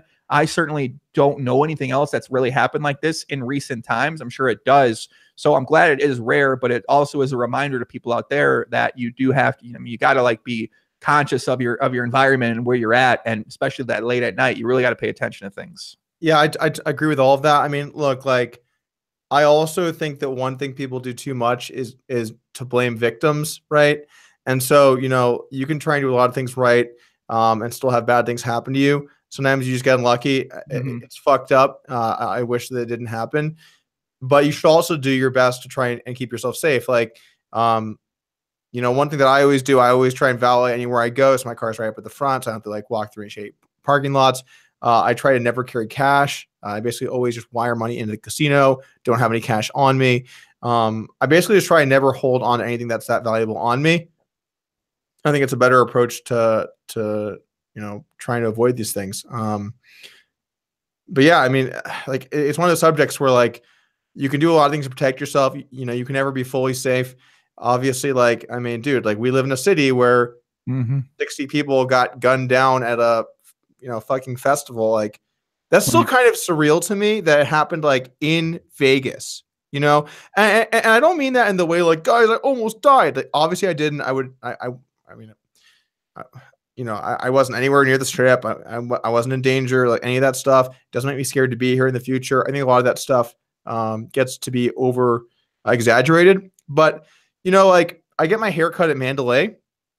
And so I remember like, 4 or 5 days after the shooting, I was like, well, I'm still gonna get a haircut. I have people have expectations as to this hair, like what it should look like. They've come to expect things. So I went to I didn't know if Mandalay. you were going to work a joke in there if I needed to. So I'm glad that you worked it in there. That was good. Thank you. So I drove to the strip, and like I'm driving into Mandalay, and like how the windows were kind of like shattered on Mandalay, like that corner room where the guy was. Mm-hmm. And you're driving under it, and you can still see like the shattered glass as you like drive into Mandalay. Cops everywhere, like the casino's open, but it's like a ghost town. No one's in there, and it's just like this shit happened like in the city I live in. Like this happened here, and it's like I guess it's one of those things where you become a little desensitized to seeing like news story, terrorists this place, news story, other terrorists over here.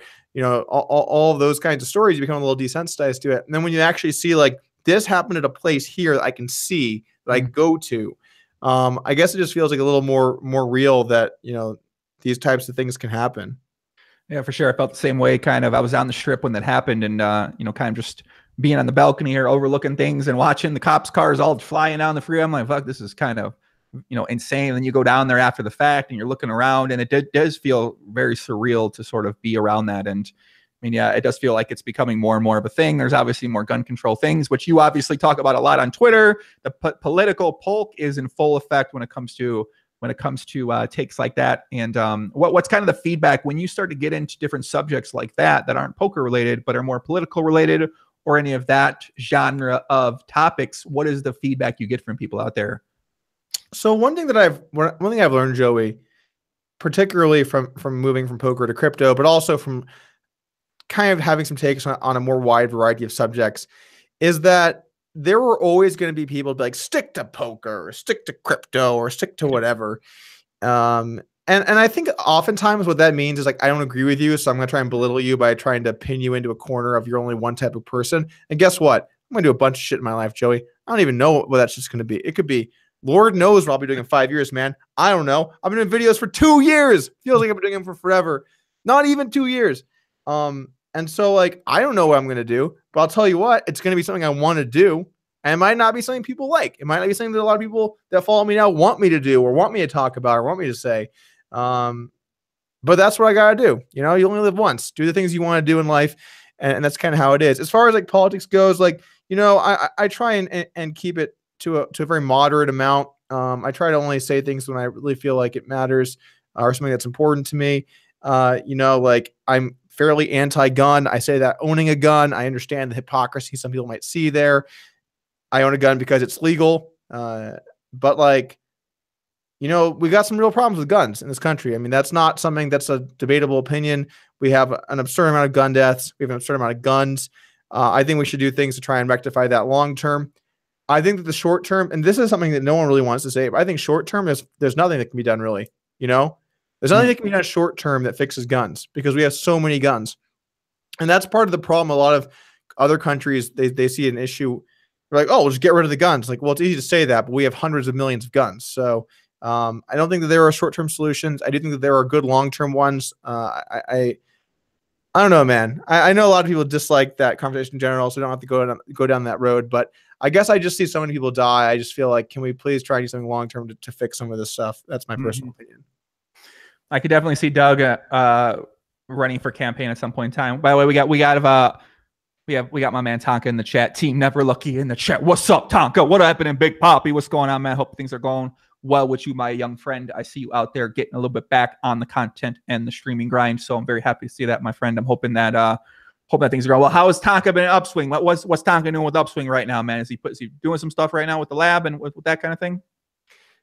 You have to ask Fees, man. Fees is more on top of the lab content. You don't even know? You don't even know? I mean, you think I know every month what's going on in the lab? I don't know, maybe. Hey, Sasha, you have a question for Doug? You want to ask a question? Hold on, we got Sasha. Sasha wants to ask you. She had a question. I told her to prepare a question. Her actual question was she wanted to know about Dan Bilzerian, Doug. So I did it for her. I'm going to be honest. I did it for her, my friend. Okay. All right. I did it for her. Hold on. She's coming. She wanted to ask a question. Are you put the code out? What do you, we need to show him that. You want to show him this? Okay. She's wearing, she's hanging out right now.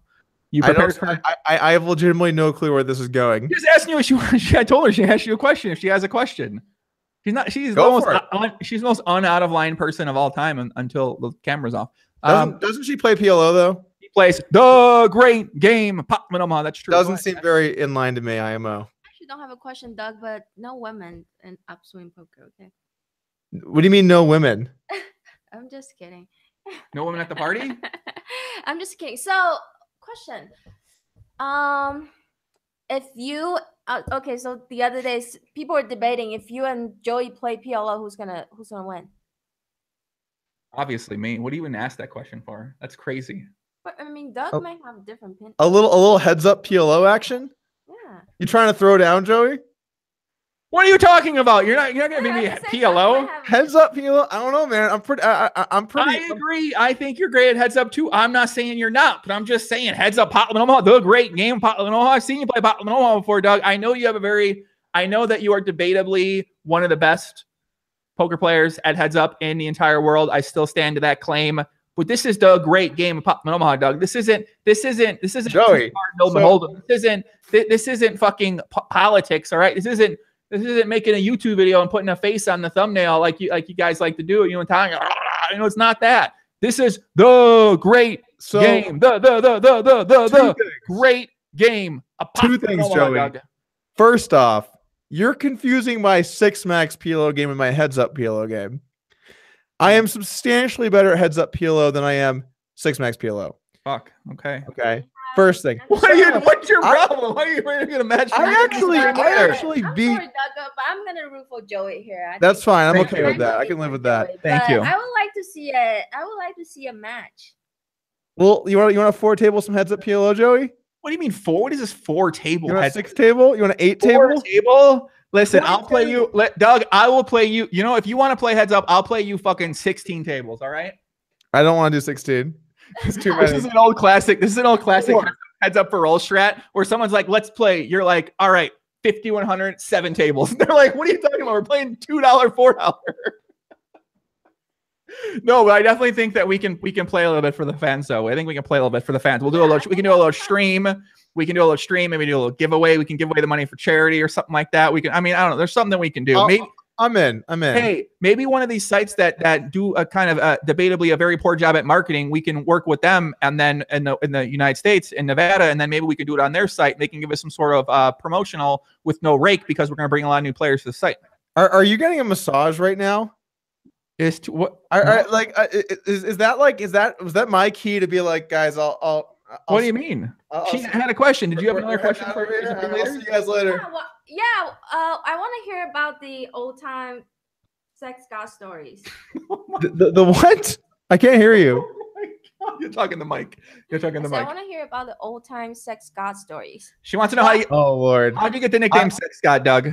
I think the podcast, on a not podcast situation, I can tell some of the stories because there are some good stories. But sorry, guys, not on the pod. No old time sex god stories, Sasha. All right. We'll have to ask him. We'll ask him. Have a meetup. We'll ask him next time. Next time we see him. It's always good to get the stories. You can ask him about that. You can ask him about that later. All right. Thank you to Sasha, everybody out there. Shout out to Sasha. If Sasha is one of the best people on Instagram and Twitter to follow in the poker world. She is probably in the world in general. She has a mixture of wisdom, chip stacks, and everything else. And she's also great at the great game of Pop Omaha. She also can run up massive amounts of chip stacks, and I don't know how she possibly does it. So, I had an idea for Instagram. Okay, it's my idea. Oh boy, here we go. You take $100,000. Okay, just listen. Okay. You buy them for as many chips as possible, like the win. Mm-hmm. You take a bunch of pictures, put it back in your account, wire it to the Bellagio, and you just do that at every casino in Vegas. And then you just post pictures of those chips for just like months. Dare I say GTO, baby? I love that idea. Where'd you get that idea from? You're maniacal, bro. That's a maniacal idea. Well, because I'm not going to sit there and play. That's true. You can't do that, right? I mean, my God. To be fair, the last time we played, I kind of feel that way. The last time we played, I had a really great time, and that was by far the most fun I've had playing poker any time recently. We played like a mixed game. We played Pop Omaha. We played Nolan Hold'em. We played What was that game we played? 2-7-2. What was it called? I forgot. Deuce to 7, no limit, single draw. Yes, Deuce to 7, no. And that was a lot of fun, man. I really enjoyed those kind of games. We had a couple bum hunters get in the game, of course. You know, it is what it is. And but yeah, we did. They're like fucking scouting the rail at the binoculars. Like, all right, these guys are playing a prover. You know what I'm saying? I mean, you know, I like those guys. Bro, if anyone gets in your game and has a pair of binoculars on, it's a bad game. Find a new table. There should be 0 pairs of binoculars. If someone has binoculars and an iPad in your game, you got to know it's a bad game. Yes. If you go to a game and there's 3 people on an iPad, you know you're probably in a bad game. That's just a fact. That is the fact. Now, how much poker are you planning on playing this summer? Like you said a couple tournaments. That's it. I could say that this is my theory of live poker. The number of drinks divided by the number of iPads. The higher that number is, the more you want to be in the game. The lower that number is, the more you need to be in a new game. Okay. How do we work in like over amount of rings in their hands, or like 3 chains, or like 4 watches? How do we work in those things in the game? And coffees and green teas. Beverages plus number of man jewelry on. The sum of those two divided by total number of iPads. Yes. Plus binoculars. Mm-hmm. The higher that number is, sorry, the lower that number is. Fuck, this is getting hard. Okay. No, the higher that number is, the better the game is. Okay. All right, I've got it. I thank you. I've got it. Chris Harrison says, you took a picture with a hottie in that game. That is true. In fact, me and both Doug did take a picture with a hottie who was sent by her husband. Joey, you were mad. Joey, there. I didn't even want to bring this up. Joey was mad. Guys, let me tell you a story in the chat. This makes Joey look bad. He's gonna totally tell the story incorrect. The story. This is you got to show the receipts in this. Go ahead, Doug. The former manager of the Win comes over to me and says, "Doug, is it okay if a girl takes a picture with you?" And I say, "Okay, sure." So I look over. There's a fairly attractive young girl. Wants to take a picture with me. We take a picture. She leaves. Then Joey was so butthurt so long at the table that he just couldn't stop talking about it until he talked to her boyfriend, and then she had to come back to the table and take a picture with Joey. That is 100% not what happened. Here's what happened. I messaged the boyfriend. I said, "Hey man, that was really nice of you to do that for Joey. It meant a lot to him." Dog, you are tripping right now. This is not what happened. I went on my Instagram and I said, "Oh, someone sent me a message that said, 'Can my wife take a picture with you?' or something like that." And then he sent me a picture of his wife, and the wife was the woman that just took a picture with Doug. And I was like, "Wait, did she get it wrong? Like, was she supposed to take a picture with Doug?" I was confused, right? So I messaged him, and then they said, I messaged him back, "Doug, you told your side of the story." He messaged me back, and then or whatever. And then she had come back down, and then we all got a picture together. So I was just confused. I thought maybe she, she saw Supreme Leader. She thought she was coming to meet Big Papi. You know what I'm saying? And then, maybe not. Maybe he 2-timed us. Maybe he told us both that he was our biggest fan. Maybe he is. And then he sent the wife down there to get, I don't know. I still don't know what's happening there, Doug. Okay. I talked to her one-on-one after, and I also let her know, like, it was really nice what you did for Joey there. It meant a lot to him. Like, I was standing right there when you said that. Nice thing to do, Joey. Was it not a nice thing to do? It was a nice thing to do. It was I agree. It made me feel happy. I completely agree with you. I'm not saying it didn't make me feel good, but I still think there may have been a miscommunication when she first came down there. I think that there was a pretty clear line of communication. I think what happened is that you were looking out there. So she saw you. She didn't see Big Papi in the corner looking that way. You know what I'm saying? Chris said she was supposed to take a picture of both of you. That's my point exactly, Chris. That's my point exactly. And if not, you know what? It is what it is, guys. We all have fucking emotions out there, right? Joey, are you jelly about? They never get upset at anything like that. Okay. All right. Are you jelly about my 3% female YouTube following? You getting a little jelly over there? Dude, I have 4%, bro. What are you talking about? Oh shit. Oh shit. What are you even saying right now? You have 3% females? I got 4. All right. I think in crypto I'm 5. Not bad. Crypto, not bad. Where the ladies are. What about that crypto chick? There's like a crypto chick. There are more women in internet digital money than there are poker. That really says something. That really says something strong. Oh man, I don't know what that says. Honestly, I don't know what that says. All right. Well, I mean, look, I think it's pretty clear. Like, So I think being a woman in poker, like, the biggest reason I think it sucks is that you have to just deal with the fact that's even a thing, right? Mhm.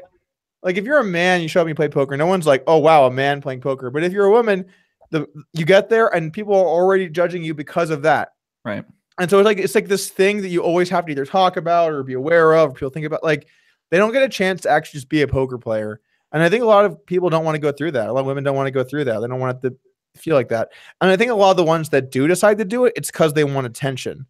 So I think a large percentage of the people that play poker that are women end up being very attention seeking, because, and that's not to say all of them. There are tons of women that are not like that, that play poker, but I think a disproportionate amount of them like and relish that attention. And so that's one of the reasons why I think that there are not very many strong women poker players. I'm sure there are people that are going to be like, you suck, Doug. Women are the best at poker. Fuck you. Whatever. Okay, that's my opinion. That's fine. Hey, Sasha, are you yelling? You want to play Doug heads up PLO too after I take him around, smack him around a little bit? Is that what you're saying, Sash?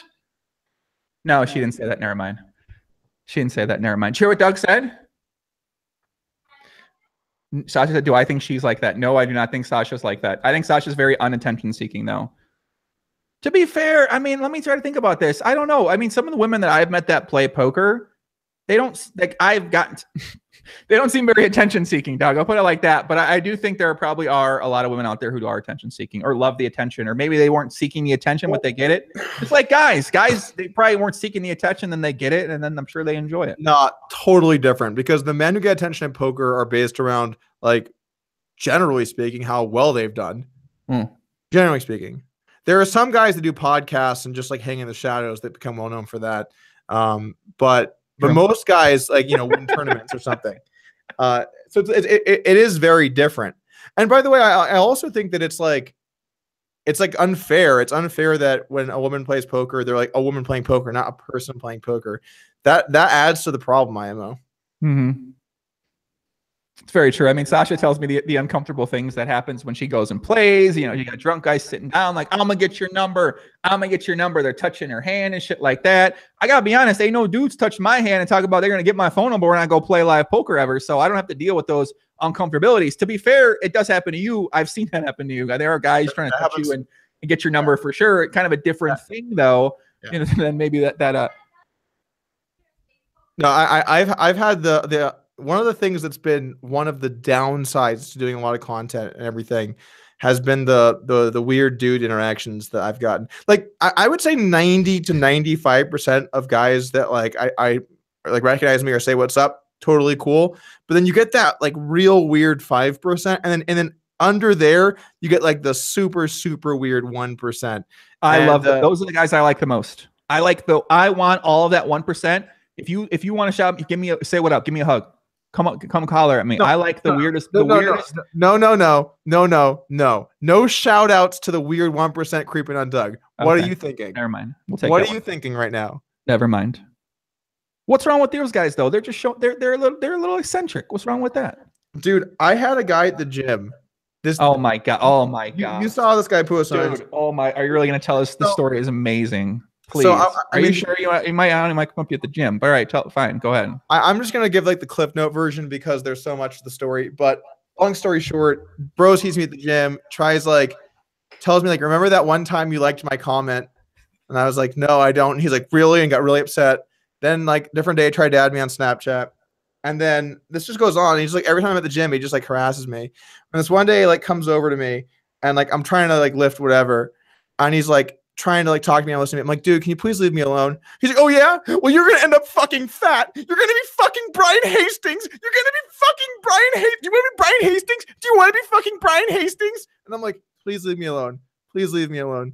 Please leave me alone. You're going to be fucking Brian Hastings. I'm like, leave me alone. Leave me alone. Leave me alone. Please leave me alone. Leave me alone. And this went on for like 2 fucking minutes at the gym. Like I'm like lifting some weights. He's like yelling at me nonstop, like on repeat mode. I'm saying, leave me alone. This just goes on and on and on, man. This is some legitimate crazy shit. What? He was saying something like, I'm never going to see you again. I'm like, hopefully I'm never going to see you. Like what did I do to deserve this? It's in the middle of the goddamn gym. My God. Shout out to my guy, Brian Hastings, man. I mean, literally pick a bigger person than Brian Hastings. He ain't that goddamn big. I mean, what the fuck is going on right now, man? You know what I'm saying? Like, so wait, so then something else happened too, right? What else happened after that? We're gonna just leave it there. Okay. We're gonna leave it there. But then he commented, said something on Instagram. He said, like, answer my DM. We're gonna leave it there, Joy. Let's move on. Let's move on. That guy's crazy, bro. I hope we don't see that guy in the gym, man. Shout out to that guy. I don't want to see that fucking guy in the gym, bro. I got a weird guy out there, man. So, dude, like that's it sucks because okay, so here's something too, and this is something that I think might be hard to understand for a lot of people that don't like do videos and stuff. But like when you see a lot of people who know who you are, and I mean that more in like a poker context. Like if I go to like whatever city and no one really knows me, but especially in Vegas or a poker room or whatever, you know, people I run into every now and then know who I am. Like I don't want to be the like. I don't want to be a dick. Like I want to say like hello to people and be nice and like talk to them for a sec. Like that's fine. But like when people start to get weird or like trying to take a bunch of your time, it's like tough because you have to think about like, well, how much time can I like at some point I have to be like, hey, I gotta go, or like I'm doing this or whatever. Like you don't want to be the dick because sometimes people will be like, wow, I didn't realize you're such an asshole, and then leave. It's like, all right, well, I guess like, you know, sometimes it's gonna happen. You gotta be okay with it. Like sometimes people are gonna think you're an asshole. But I guess like that's something that you know, I guess I have more appreciation for people like maybe Phil Hellmuth or Negreanu or Ivy or like, you know, because I'm sure for them it's even worse, right? So I guess like a little perspective there. But yeah, I'm like, you know, if you want to say what's up or like, you know, you see my videos, like that's totally cool to say what's up and like talk for a little bit, but like, you know, just don't be like a fucking creep, I guess I want you to come up to me and ask me to hug you. Say, can I hug you? You said, I want to hug you. I need you to come up to me and ask me to hug you, okay? And by the way, they said that guy's watching right now. 100% that guy's watching right now. Do you want to give him a message? Do you want to say something to him? Nah. I want to say something to him. Bro, to stop being so fucking weird, man. Come on, bro. There's a million people out there. A lot of people out there want to be your friends. They want to get girls. They got all these online dating sites. Bro, just go out there, man. Find some people that want to be around you. There's no point to harass people that you might watch or know or whatever. Like, you know what? It ain't. Come on, man. Step it up, bro. Demand better from yourself, brother. Come on. I know you can do it. All right. I believe in you. Doug might not. I do. I believe in you. Okay. All right. Let's get yourself a GTO's Way of Life shirt and get yourself fucking out there and make something of yourself. Be a man. Make something of yourself out there, brother. Okay. All right. Let's do it, man. That's it. A couple questions. That's it. That's all. That's all. That's all I got. That's all I got. I'm a couple questions in chat, Doug. That's all I got. I like when Doug is fired up, man. We go through the first hour, you know, Doug's giving we're getting a little bit, then the second hour, you know, we get a little fired up. We get a little into some things. Some of the sarcasm comes out. Yeah. I unleash Doug. I get to open it. I feel like Doug's like a nice can. Nice like a. I don't know where that's going. Well, so it's always listen. I won't finish. I don't want you to podcast. I'm like, okay, this time we're gonna keep it a little more close to the vest. We did. We're not going to do anything that could get us in trouble. We're not going to bang anybody. And then I'm like, you know what? Maybe one little bang might not hurt. And then we do a little bit. And then we have something that I'm actually fired up about. And then someone's being a dick. And then someone's being a stalker. And then before you know it, I'm just ranting and we're on the podcast. And then there's some guy that's like, oh my God, Doug in the podcast again. Can we get a guest who actually is interesting to watch? Because like I can't watch this guy. And then you know what happens, Joey? We do another podcast in 2 months. I'll see you later. Peace out. I think Doug's being very sample size oriented there. He only sees the one. He doesn't see the hundreds, the millions that love seeing the Supreme Leader Douglas K. Polk. That you miss out those, Doug. You miss out on the people that love you, which are a lot. They love seeing you on. They love the banter. They don't get to see it. Doug, think about this, right? If you're there ain't where else can you watch it in poker? I mean, debatably, you know, poker, whatever. Are we still playing poker? You know, okay, maybe not. But where else can you go in poker where you get to see a couple guys that you know in poker actually talk to each other like some normal human beings, and it's not some sort of like job interview where everyone's putting on their best front and they're like, I got to deliver the most 100% knowledge, wisdom. I want to teach this person about life. I want to teach this person about this. I want to teach this person about that. And I think it's a very rare thing to have in poker right now because everyone's kind of promoting something and they want to. They want to look their best. I understand that too, but oftentimes you don't get to have people be their complete, genuine self in a lot of ways because they're so worried about saying something wrong. And I completely understand that. I would be the same way, I think, in a lot of situations too. So I think it is a cool look for people out there to be able to see this, like two people that, you know, had success at poker, that made it at poker, that built something from poker in terms of content, in terms of a brand, in terms of a business, just talking to each other like normal people, like normal friends would talk to each other. And kind of you get to see the wide variety of subjects. This is what we would talk about normally. We talk about, we talk about one thing, we talk about why we do something, then we might make some fucking jokes about some things too. So that's sort of what I like to go for when me and you do these, is I like to have a nice balance of showing people both sides of those things. So boom, dare I say GTO debatably. Well, a lot of people in poker are just socially awkward because the skill set required to be good at poker is very different than the skill set to have a conversation with somebody. Mm-hmm. You do have your social butterflies like Kumicon, but most people just aren't socially outgoing like that, and struggle a bit in that front. And then after that, I think there's a lot of people who just don't want to make enemies. In fact, in poker, making enemies directly will make you less money. So if you want to make the most possible money by exploiting every edge and going after some of the networking and trying to get sponsored by rake stars, don't take the path I've taken. It will make you less money. But maybe you can sleep at night. Who knows?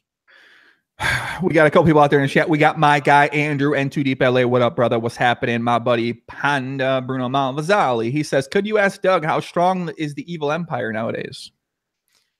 Well, we still talk. Like I do a lot of stuff with fees still. Like both my businesses, I founded with fees, but it's not like it once was, because we're all sort of going different directions to some extent, and we're all working on separate things. We live all over the place, man. We got some people in Asia. I guess still West Coast America, the people that are here, but it's tough because poker was really what brought us all together. And now, we talk and like chat from time to time, but it's not like it once was, man. Mm-hmm. So how do you find that in your own life then? Do you find you find that you're maybe missing that type of encounter you have with friends, or do you feel like you kind of get that from the online conversations that you have, or do you feel like you'll have to fill that at some point in time? I think that I'm on a friend standpoint. I think I'm still totally fine. I mean, I got plenty of people to hung out with you last week. Shout out to me. Shout out to Joey. But I got to watch, by the way, I got to watch NBA Polk Unleashed. I have to say, I was very impressed by Doug's knowledge of situations in the game. I am a huge NBA fan. I never actually talk about it though, because I stick to poker in a lot of ways, but it was very enjoyable to get to hear Doug's knowledge about the game. And yeah, man, I think he's going easy on the Twitter when it comes to these takes for NBA. He's got a lot of knowledge in there, man. I don't know. He's going to get unleashed on you guys, and you're going to be like, get back to poker, Doug. But yeah. So a few things. First off, the problem is my fan base doesn't like NBA. Like if I tweet about NBA, someone's like, is that the thing with the ball that bounces? And like, someone's like, what coin is that? And like, that's the conversation on my Twitter. So that's a difficult thing to overcome. And then second off, obviously there are people that are, I like NBA. I watch some NBA. I got some thoughts and stuff, but like, I'm not actually knowledgeable. So I guess I don't want to go out on a limb and say something stupid publicly. It's one thing to talk with like your bros, but it's another thing to talk like on Twitter where people are going to like attack you for basically anything that you say. So I don't know. It's harder to like unleash, I guess. Yeah, I know what you mean. We need to do like an NBA where we're watching one of the games and we stream it, because I think people would enjoy that. I was sitting there, I was like, I bet people would really like they would very much because think about like people watch games by themselves all the time, and kind of Twitter gives them like a little part of something they feel like they're a part of, and then I guess streams are next level where you watch you watch it with them. I don't know. It's kind of like this whole like next level. It really makes sense why streams are so popular, because a lot of people are so isolated in their lives, and whether they get their relationship or they got a couple friends or they go to work and then they fucking come home and you're not doing much. So I feel like streams are such a great way for people out there around the world to sort of feel like they're a part of something. So it definitely makes sense why they're so popular out there.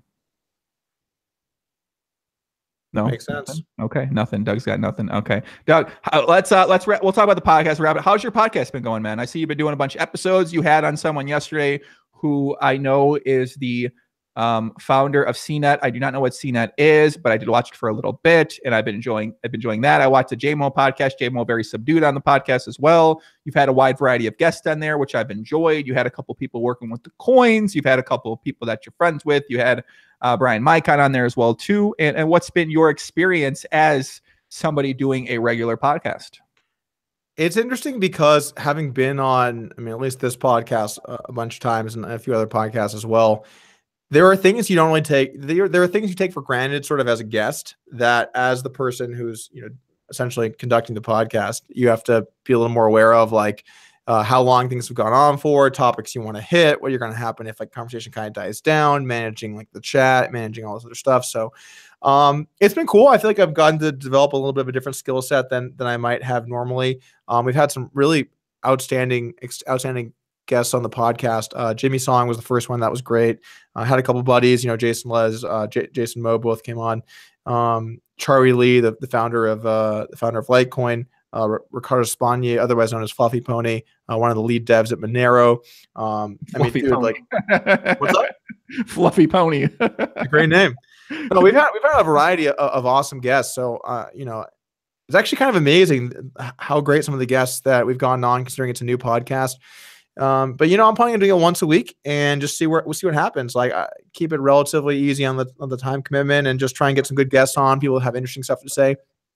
Maybe I could see down the road possibly branching it out into more general podcasting. I think for the time being, though, I'm going to keep it sort of cryptocurrency centered. I think there are a lot of people that have interesting stuff to say, and getting to hear what they say and getting some of my questions answered too. It's this is something you said to me, but it's very true. Like a lot of it is just having people on that I find interesting to ask them my questions, and then like I get to find some stuff out. Right? It's actually kind of cool. So I've been enjoying that. I've been enjoying having a bunch of different people on, getting a variety of opinions.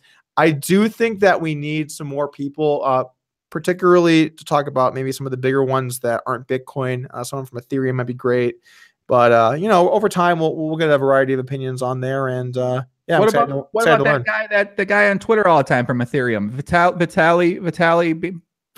Buterin? Yeah, he's the founder of Ethereum. I don't know if he's got time to come on the pod. Obviously, that would be fantastic, but I don't know if that's going to be a reality. Oh, I want to fucking see him on the pod. I want to make this happen. What's going on? Can we make this happen out there, guys? Can we let him know? Like, what's going on? I love Ethereum. I want to see him on the podcast. How many more weeks do you have to get 2 NBA players on? Oh, I'm probably going to lose it. It's fine. It's okay. It is what it is. You're going to lose a prop bet after all of the trash talking? I don't want to get into too much strategy here, but yes, I might lose this one, and I'm okay with that. It's chess, not checkers, Doug. Okay, it's chess, not checkers. All right, man. Whatever you say. It's chess, not checkers. I promise you. It's listen. We got a long time to go in our prop betting careers together, Doug. We got a long time to go. To be fair, listen, I'm losing my life. My life is my life. I'm in shambles. Okay, guys, it is what it is. Or I can't win this prop bet right now. I don't know what's going on. I'm devoting myself in terms of my professional career side, but I'm devoting myself to love. I'm devoting myself to having a child. I'm devoting myself to marriage. I'll be getting married soon here in Vegas. I'll be having a child soon here in Vegas. So, oh, I'm sorry. I didn't tell Sasha about that. But yeah, I'm devoting myself to that. And when it comes to gambling, it comes to prop bets. You're wearing hats. You're a new man. You wear hats now. Yeah, I just haven't cut my hair in a while, Doug. I'm gonna be honest with you. I think you actually get a haircut twice a week. I'm dead serious. It seems like your hair is on point. I think you go to the dentist once a month and you go to the haircut person twice a week because you're always got a fresh cut going on over there. And teeth, apparently. I also have teeth. Yeah, no, I get a haircut every like 2.5 weeks. And you go, I'm serious, man. Yeah, he's always looking fly. Always looking. I mean, you got my new shirts. It's really this shirt. No, listen. I didn't say you have new shirts. First of all, you wear the same fucking shirts. You wear the same. You feel like you got a bunch of shirts from Upswing and you've just had those, and that's all you wear for the last like 3 years or something. Like it's 2 years. It's kind of convenient though, right? I'm not saying they're not. I've literally worn this tank top on the podcast 700 times. Okay. I'm not one to say, I'm not like throwing shots. I'm acknowledging the fact that it's simple, it's basic, and I like it. I do the same thing with my GTO's Away of Life tank top. You know what I'm saying? Dare I say GTO? Exactly. Am I getting married for real? Josh Valdez says, no, I'm not getting. I mean, maybe. I don't know. I might. She's a great woman. I might. Why not? I actually changed my style, but like, not much, but a little bit over the last couple of years. I changed from like pure faux hawk into kind of like a more like modernized version of it or whatever. I really hate you gave into the peer pressure there. Your hair, look, I loved the faux hawk. It was such a great conversation starter. But dude, I'd done it for so many years. I just done it year after year after year. Like, look, it'd be one thing to change because people tell you to change. It would be another thing to not change because people don't tell you to change. Like, you're not going to win. Just do what you want to do. And like, I felt like I wanted to mix it up like a little bit, No. I'm gonna cut my hair soon too. I think I'm gonna shave it Bro, all off. you need a haircut badly. I know. My hair's Let's see it in its entirety here. We'll see what we got. all right. I mean, listen, it could use look at it. Is it too long? What do you think? Bro, I think you just went Super Saiyan. I know I really did. It's a little out of line. I mean, I don't know. I don't even know about hair anymore. I like wearing hats. I'm gonna be real with you, Doug. I love wearing hats. I'm like a big hat guy now. Two quotes from Joey's Spot. I love men. I did not say that. I love men. I said I love great men. I love great men. I don't love just any man. I love a great man. And also, I just don't know about hair anymore. Those are two really good Joey quotes. Yeah, I remember I used to be big on hair. I used to always have it swooped to the side. I used to be running my hands through my hair, and debatably I still do on my Instagram story. But now I just like it where it's just, I like to wear a hat. Boom. The quote, I love the men. I might do your picture with the quotes, I love the men on my Instagram tomorrow. What do you say, Joey? I don't care. Whatever it is. I love the men. Everyone knows I don't love the men. Like I want to go take them to my bed and bang the man. That's not what I'm saying. I'm saying I want to make those great men feel happy with some great women. You don't have to explain yourself, man. You're into what you're into. I'm not going to judge you. They're going to judge you, not me. I wouldn't do that to you. Listen, well, these guys want to judge me. That's okay. They can think whatever they want to think. But Big Papi going to keep doing his thing, all right? I'm going to keep loving on a woman named and that's it, man. I'm comfortable with myself, man. I'm not like some other poker influencers, Doug, who might not be comfortable with themselves talking about this particular subject. I am very comfortable with myself talking about this subject, Doug. So that's okay. Look, if you love the men, you love the men. I'm not going to hold that against you. Those guys are great men. They're your customers. I was sticking up for your customers. I'm trying to improve the customer experience. You don't have to explain yourself. It's okay. I'll support you no matter what. I'm glad that you decided to say this today. I still support you. You're still a really good friend of mine. And I don't care if you love the men or not. That doesn't make any difference to me at all. So you're saying you didn't love the men at your party at the Upswing Poker Party last year? Look, all I'm saying is I support you, Joey. And it was courageous of you to do what you did today. H. Johnson in the chat. I love how empathetic Joey's is with them being great men. Thank you. Thank you. In the chat, let's see some thumbs up. Show some support for Joey today. What he did took a lot of courage, and we support him. What did I do? What did I do for the courage? What did I do? I'm confused. Listen, I'm an advocate, motherfucker, okay? I'm advocating for all people out there. Great men, great women, great everything. Great people, great whoever they are, man, okay? I'm trying to find a question. I don't think I've actually seen a question from the chat. I think it's time to call it a sesh. I can't even take. You're right. I can't find one goddamn question in the chat. Guys, if you want to follow Doug, it's at Doug Polk Poker on Twitter. It's at Doug Polk Poker on Instagram. If you want to get fired up in the morning time with a nice quote to get you going in the morning, like I mean, actually do that too. But check out Doug on Instagram. I don't like it when he posts these videos. They're kind of funny, but I like the quotes personally myself, but he has good videos on there too. He posts every day, sometimes updated a story. Not really though. If you want to follow me on Instagram. What kind of plug was that? You got it. That was the worst plug ever. That was what are you talking about? I bet they're going to every day. Right now. Some shit sucks. Some's pretty good. I like some of that shit. He also does a story. Doesn't do that actually. Great quotes. You have great quotes that get you fired up. Your videos are funny. I prefer the quotes myself. I don't like laughing in the morning time. That's what I'm saying. But it's a very well-balanced strategy. Makes sense to me. Some of those videos are hilarious. Come on, I posted one today. Those are funny. You did, yeah. They're good. Those are very funny. People keep giving me bits on Twitch. I don't know what these are, but apparently they're pennies. So thank you very much. Thank you, Heads Up Master, my guy, and Dodie. They've been donating a bunch of these bits on here. My God.